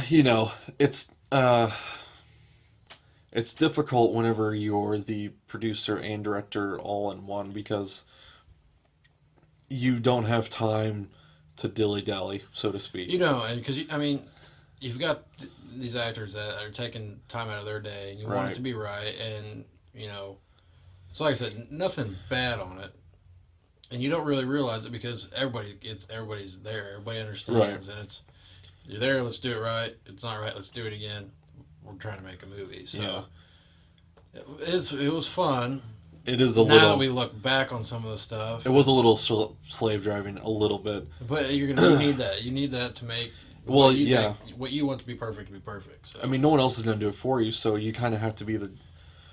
I hate to say leader, but you do kind of have to lead the group. Well, and also though, you made this, so you got it envisioned in your head how you want it. Right. Granted, these guys do an awesome job at it. They do. But you're seeing one thing, and you're like, "That's not what I envisioned. Let's do it again." And I think that's whether it's in a smaller film like this or a large, Oscar, nominee film, they're gonna have that. So yeah. I'll point out real quick, Walt's shirt here, The Stand. Excellent. I just finished that book whenever we were making this, and I wanted to give him that shirt. It is weird, though, that cover. You haven't read The Stand, have you? Seen the movies on VHS. There's like 8 of them. Yeah, well, the miniseries. It's terrible, isn't it? And it's good back in the day, but... You talk about the... Yeah. I don't know how many films there were, but... Yeah. I remember watching it I know we're getting off subject, but that's cool. I remember watching it as a kid, and I'm like, this movie sucks. Yeah. But then we're talking about a kid that isn't into. I don't remember how long that movie was. Well, I think 8 hours. I think there was a lot of VHS, and that's saying something. So when you push through it as a kid, you're like. You don't look at the big picture. Yeah. Now, if The Stand came out, and they're remaking it. If it was brand new, I would say, "Sorry, honey, not talking to you, Dave. Talking to my fiance." Ooh, boom, right in the face. Yeah, you'd be all over. I would say we're going to the theater. We're not booking anything the rest of the day, but going to the film, he drags her right here, doesn't he? Or he actually throws her down, right? Yeah. So, let's pause on The Stand. We'll get back to it, but. He threw her We didn't choreograph the scene very well at first, and when he threw her off the porch, he actually threw her right into me because I'm the one filming tonight. I filmed about half of this movie, and Phil filmed about the other half. And so when he threw her, she went right into my leg, and she hit the ground hard, and she left with a big bruise that night. And of course, Jordan didn't mean to, and he was very apologetic, but it was my fault for not practicing the action of the scene first. But I mean, she again a She played champ. it off. I mean, she took it like a champ. She did. I wasn't there for this scene, but I've heard the horror stories, and Yeah. I mean, The horror stories mainly came from having to tell Brooks, this is my sister's house, having to tell Brooks' neighbors what we were doing. Because you got people peeking out of their houses like, should we be calling the oh, cops? and or... it's a nice neighborhood too. So It is a imagine nice- what everybody's thinking. I know. Like, You got somebody like hitting a girl in the face, like, and you he got doesn't someone live filming there. it. She doesn't live there. What's going on? Yeah. But, okay, back to the stand real quick, and we'll finish this. The cover of the first edition of the book is so weird because there's two characters on it. One's got like a really elongated face, and like he's all in black, and he's obviously the bad guy. And then on the opposite is this really blonde guy with long hair swinging this big sword. Okay, fair enough. But the book is set in modern day America.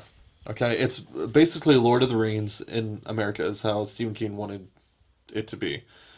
So it doesn't make sense for Highlander to be swinging this sword against this like shrouded black figure. Now Randall Flagg is the bad guy in the book, and Randall Flagg in The Eyes of the Dragon, another Stephen King book, is kind of a shrouded figure. So okay, maybe it's Randall Flagg from that book, but it doesn't represent Randall from that book. And like I said, I didn't read the book. But Yeah, I'm nerding out here, but- Knowing the film, It doesn't make it sense. makes absolutely no sense. That being said, Walt Jordan would be great as Randall Flagg. Like, is a bad guy. I keep always wanting to cast him as bad guys, Well, but yeah, he you would be got good. Anyway, I forget what we were talking about before. Look, the bad guy has a sickle. It's like no sickle ever appears in the. I can't emphasize. It's a rundown Las Vegas. It's like a group of post-apocalyptic. people with is it a crow or is it a raven? There's a bird on the power line usually, Yeah. or on the fence or somewhere. And Yeah. that's the movie really. The setting, it seems like, from what I remember. I haven't watched it in a long time, Yeah. but You should probably just hold off until they redo it. I'll definitely check it out. I'm sure it'll be. Can't get much worse. I mean, not to come down on it, but they're remaking they're not remaking, they are making the Dark Tower series, and Matthew McConaughey is playing Randall Flagg. Which you can't hate on it. No. When you said Matthew McConaughey, and this is a big leap, you either Yeah. see what I'm saying or you Mhm. don't, but I see Walt as a bad Matthew McConaughey. As But he could, if kind you... of like Killer Bill or Killer Joe. Killer Joe. That's Walt to me. Give him a chicken leg and you've got... Yeah. Watch Killer Joe if you haven't, directed by William Friedkin. It's It's a good movie. It's good. I don't think it'd be a good movie at all if Matthew McConaughey didn't play it. No. I don't think you'd be like, this is weird, this is stupid, I'm never watching Well, it again. it's a very weird movie. It is, but McConaughey kills it. He does. He's a boss. He is. Let's see. So, crap. I went aside. I looked at my notes this entire time, and I took a moment to look at my notes. I don't know why. I already forgot about your notes.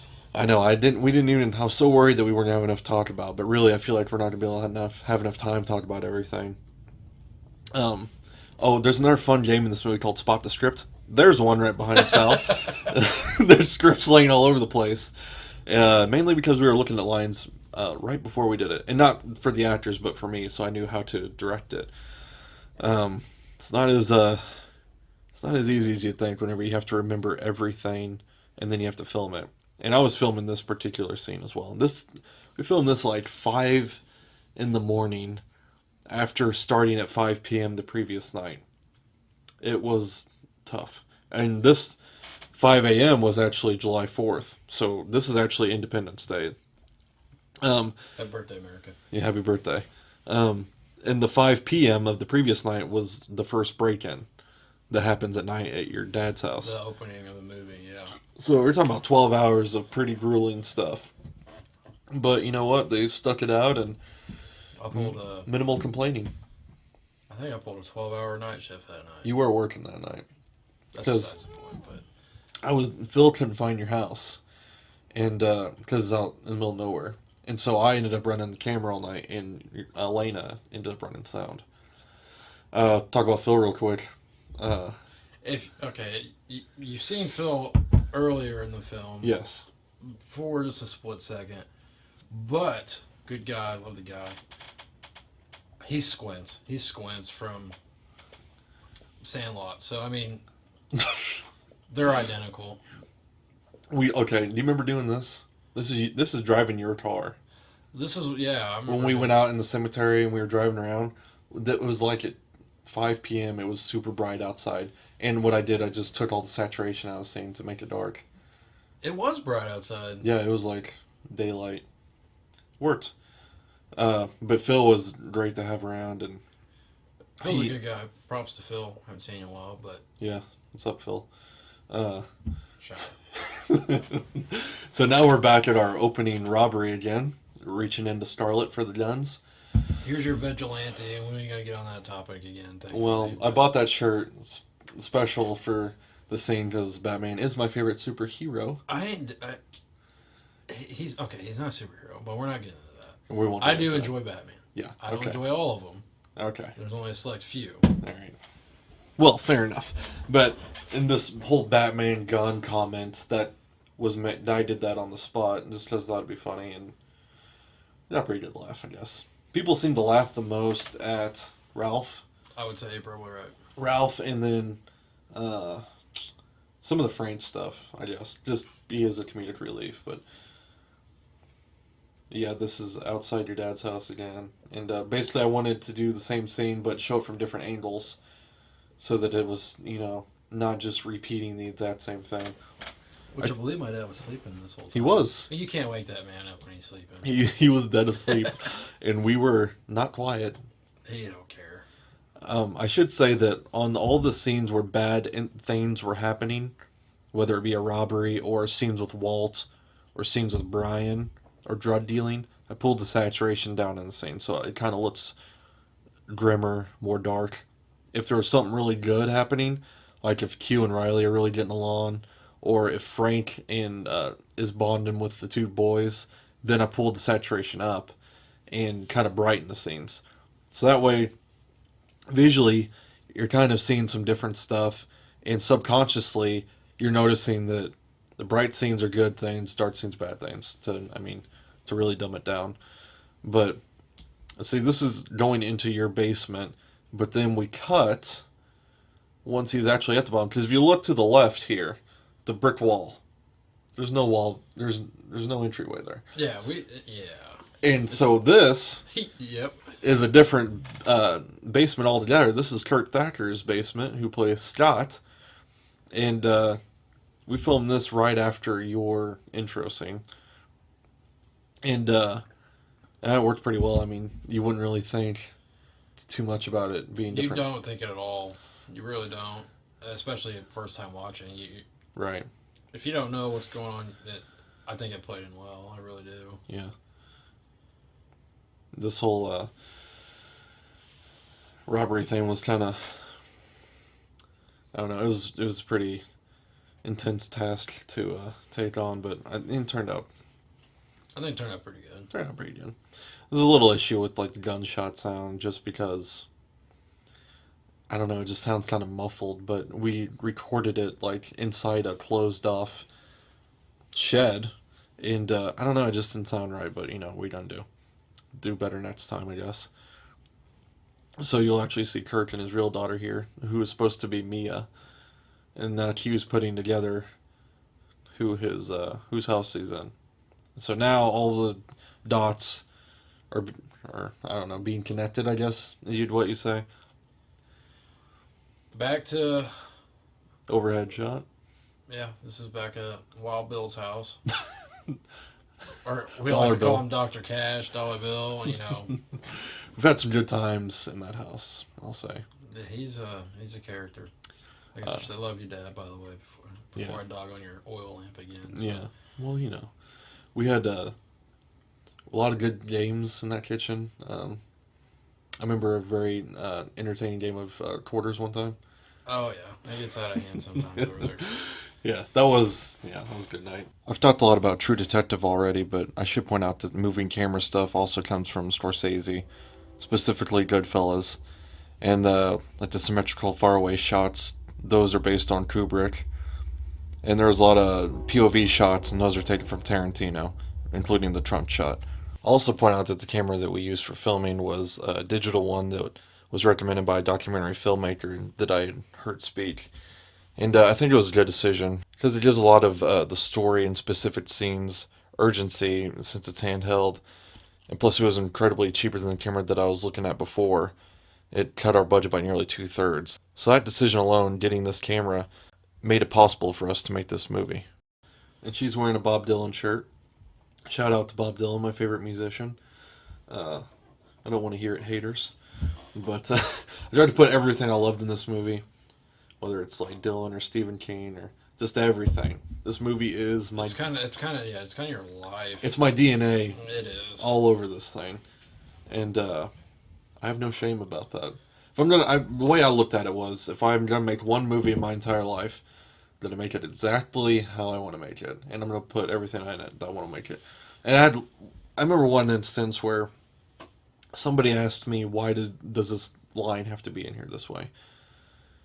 And then even different, I was talking to an actor early on about one of the roles, and he said, "Well, I'd like to do it, but I want to rewrite the dialogue." And I thought about it for about, I don't know, half a second, and I said, "You know what? Like, if I make one movie my entire life, I'm gonna make it exactly how I want to do it. If it fails, let it be on my merit, but if it succeeds, I want it to be because of me as well. Up to you whether it succeeds or fails. To me, it's not important. You know, Nothing's gonna come of this, most likely, other than just like getting my name out there or our name out there. I don't want to be self-centric, but yeah. Oh yeah, right. well, I mean the royal we. To quote the Big Lebowski, he treats objects like women, man. But and I don't care like if people say it sucks or whatever. Like, okay, that's fair enough. Like, do better. I mean. But to me, it's like making this movie was. I wouldn't have traded it for anything. Like, it was so much fun. It was like a life's quest. That's a pretty heavy word, but I'd want to do it my entire life, and to actually do it and to actually direct actors of a screenplay I wrote, it was just, it's worth any of the negative that comes out of it. And I'll even say that one of the, I don't want to say who it was, but somebody told me afterwards, well, the editing is a little niche. Yeah, but and I was like, well, what are you gonna do, bud? Work with what you got. What are you gonna do? And I agree. Like, there's some editing choices that I wish I could change. Like that opening scene with Q and Scott, like in the classroom, that was the very first shot that I ever did. I wish I would have gotten some different takes on. I wish I would have gotten some different takes of the waiting room stuff at the end, and there's other stuff in there. But I was so nervous a lot of times that I just wanting to get it done. And, you just learn from those sort of mistakes. And you're not going to make your masterpiece your first go around. No. And you just try to make it as visually and story-wise as interesting as possible. Because people aren't coming to see special effects, obviously. They're coming to see work from somebody they know and that they're supporting. Exactly. And, I mean... Can he actually do it? Well, and that's the great thing about it is, I don't think when we did the premiere that somebody sat back and said, this is garbage, I wish I was never here. I think they said, this is obviously an AMC theater type movie. However, this is pretty cool. I mean, they're like, we know these people. They actually did a good job. We know David. We solely support this. I think you sold out all your DVDs that night, didn't you? Or yeah, I did. So, I mean, a lot of support, a lot of show up, and I mean, you couldn't beat it. Honestly, for your first movie, you couldn't beat it. Yeah, I mean, I appreciate that, but that night was. I may have said it before. I mean, it was one of the best nights of my life, but it was overwhelmingly positive, and that's what you want, I guess. Like, you can't ask for anything else on your first time. Like, just to have people say, like, yeah, you actually did good. Like, if I had made something and they're like, you know what, you'll do better next time. Like, that'd be a little hurtful.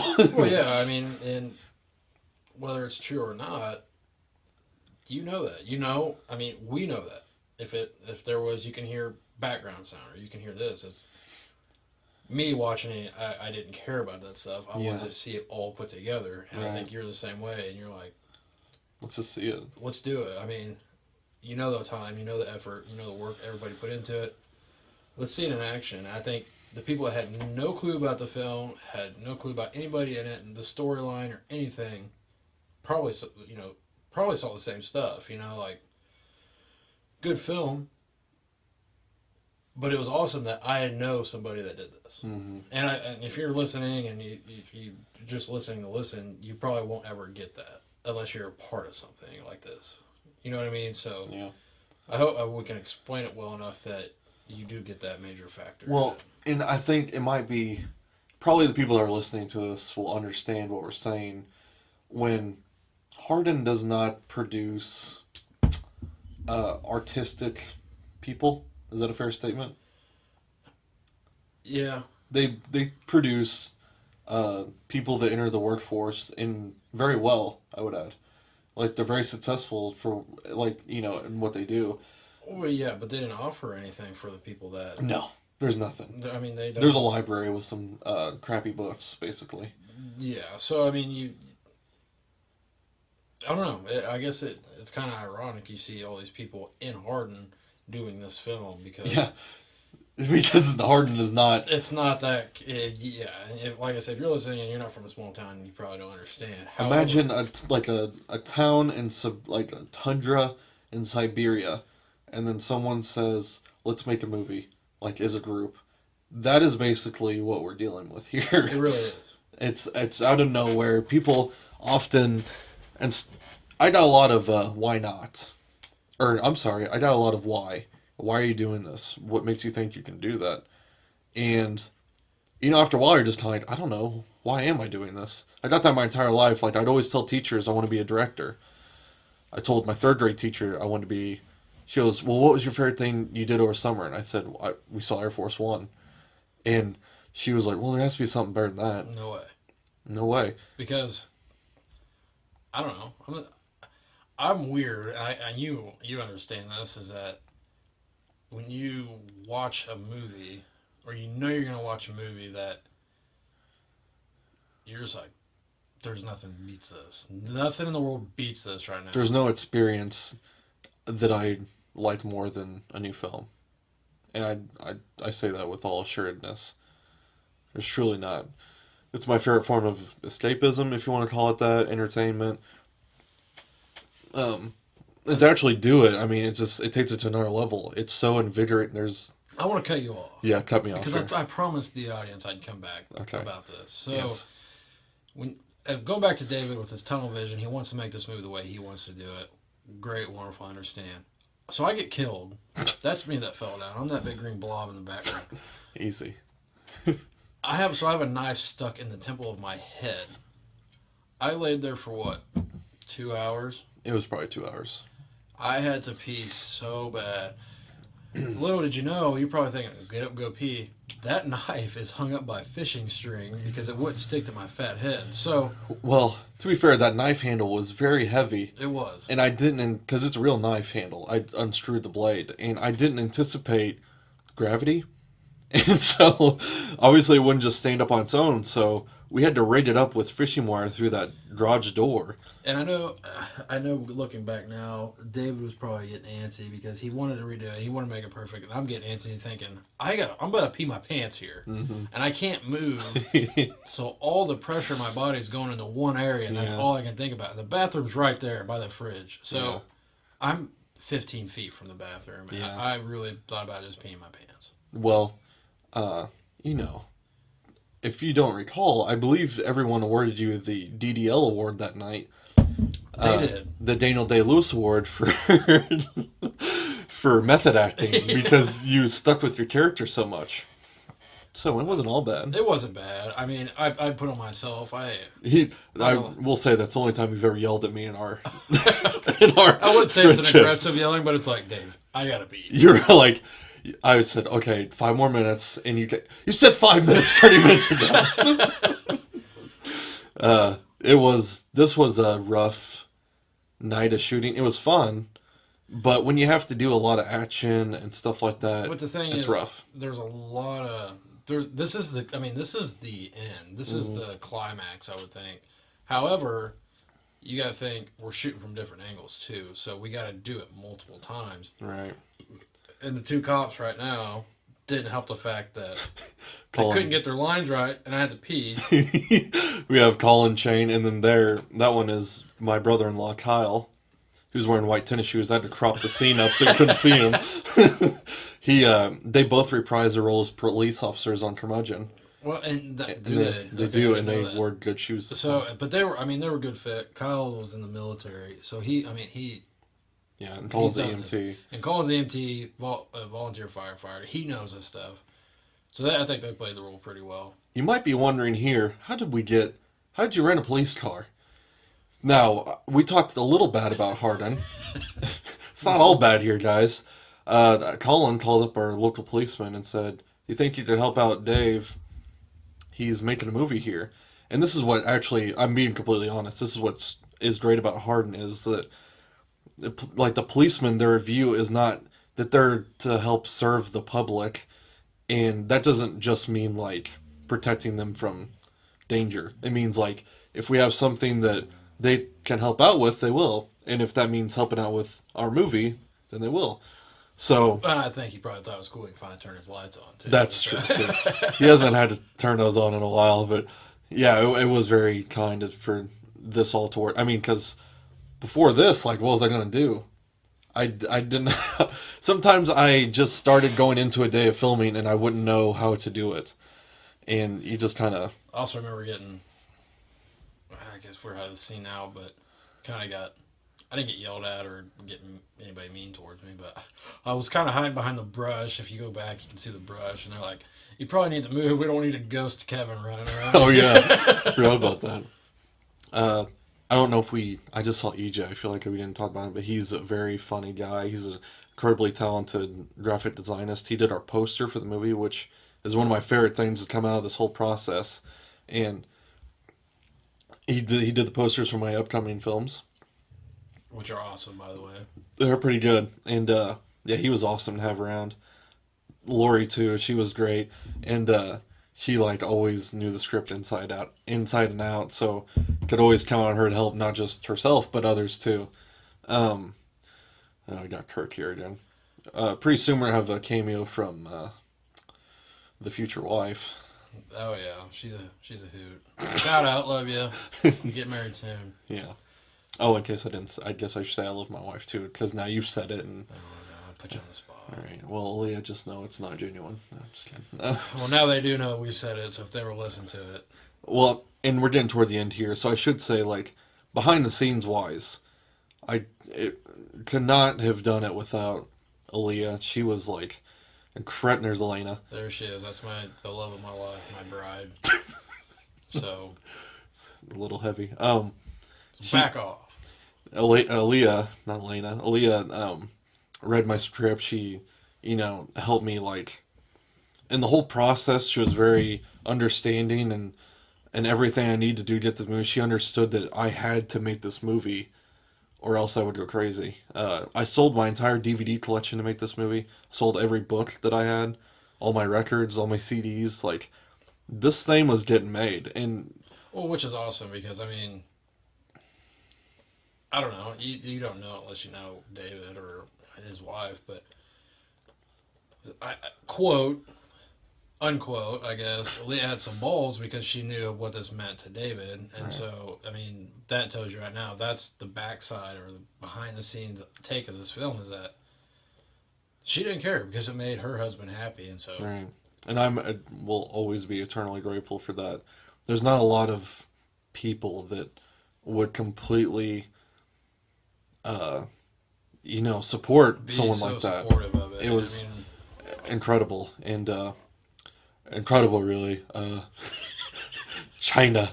Uh, you can't see what I'm doing here. I'm doing a sideways karate chop. Our front runner for the GOP, which is depressing. But anyway, yeah, I mean, to be yeah, back to being honest, like, yeah, and this movie just meant everything to me to get it made, and I wouldn't be able to do it without her and without her support. And uh, my sister Brooke, incredibly helpful too. She helped me arrange like that garage sale I mentioned earlier, and let me film in her house. And she always helped in every way I needed. She helped do the casting setup when we did that, and when Chris and Aaliyah and Elena and I did the casting in Warrensburg, she helped with that.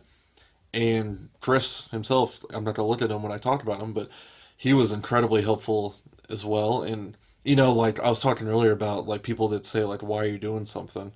And sometimes you just need someone to say, "Why not?" Screw it. And that's okay to do something different, and you should be doing something different. And everybody needs that kind of friend in their life, and luckily I do have that kind of friend. And so I'll always be thankful for him and for everything he did to help me get this movie made. Now let's move on so we're not getting too mushy. I agree. This is on the back deck of our buddy Josh Smith's house. Shout out to Jay Smees. I filmed this too, and you won't be able to tell, but it started to rain. And I was like, we're talking about slave driving earlier, and I was like, let's move. Do it. And this is actually one of my favorite things in the movie. It's just a montage over music, but the music is amazing. Also, I should mention Matt Black did the score. I told him, listen to John Carpenter, Cliff Martinez, and those kinds of synthetic scores are what I'm going for. And man, did he nail it, and just elevated the whole movie. Yeah, and before we kind of wrap things up here too, just incredibly thankful for all these actors that believed in me and my vision, and sometimes craziness that we had to endure to make this movie. More crazy to come. Yeah, there is. We're making 2 movies right now. Thank you for the segue. And first one is Curmudgeon, which I kind of talked about earlier. It's about an elderly documentarian filmmaker who loses his wife, and he has a career resurgence at the same time his wife dies, and he has to decide where his priorities lie. The second film we're making this year is called Return of the Devil. And this one is going to, quote unquote, kick ass, because this movie, Just say Kevin's on a different level this week. he's on a different level. And I'm incredibly excited to do that film. It's about a trio of women who have to like fight off a horde of devil worshippers and the rival of the Antichrist. That's the most easy way to put it. I know it sounds a little out there, but Well, I mean, it's a horror chase film adventure. I like to describe it as Mad Max meets The Omen. That's kind of fair. yeah, that's pretty. I mean, And my goal making these 2 films was to make 2 completely different films within the same year, like Spielberg did with Jurassic Park and Schindler's List, or Munich and War of the Worlds. Challenge myself to make 2 completely different films. So we're doing it, and we wrap Curmudgeon on Sunday, and we start Return of the Devil in May.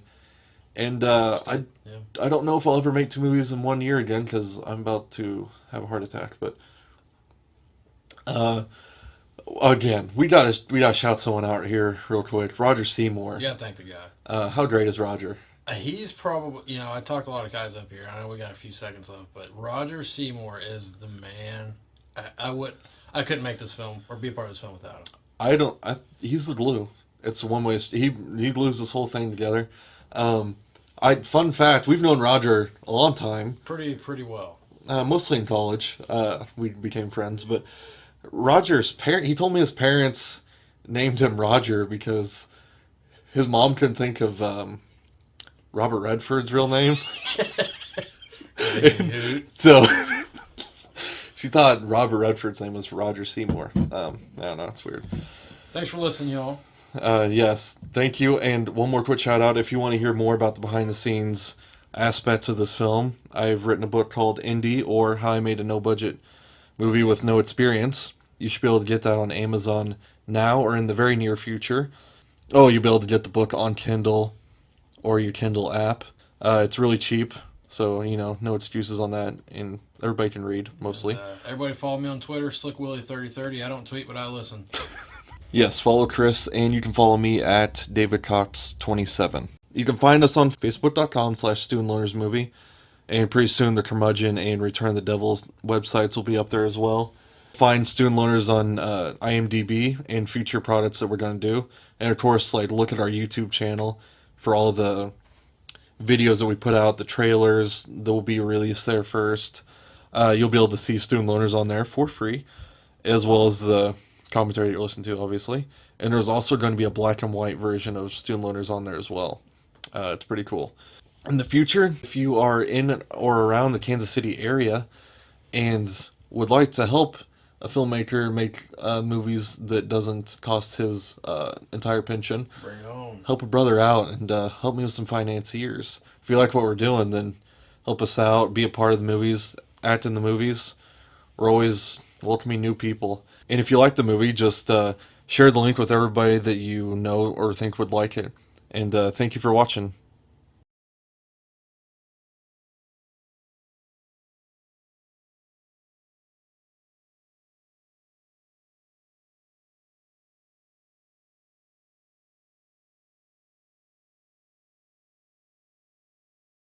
This is gonna turn into a 4-hour thing. I feel weird because I have to like introduce it, you know. How do I open it? How do they usually open it? I've never watched a full movie. I've only accidentally hit the Commentary. and it pissed me off, so I don't really remember. Awesome. Was this practice? What? Was this practice? Well, I thought I was gonna go for real, and then every time I see it, it like scares me.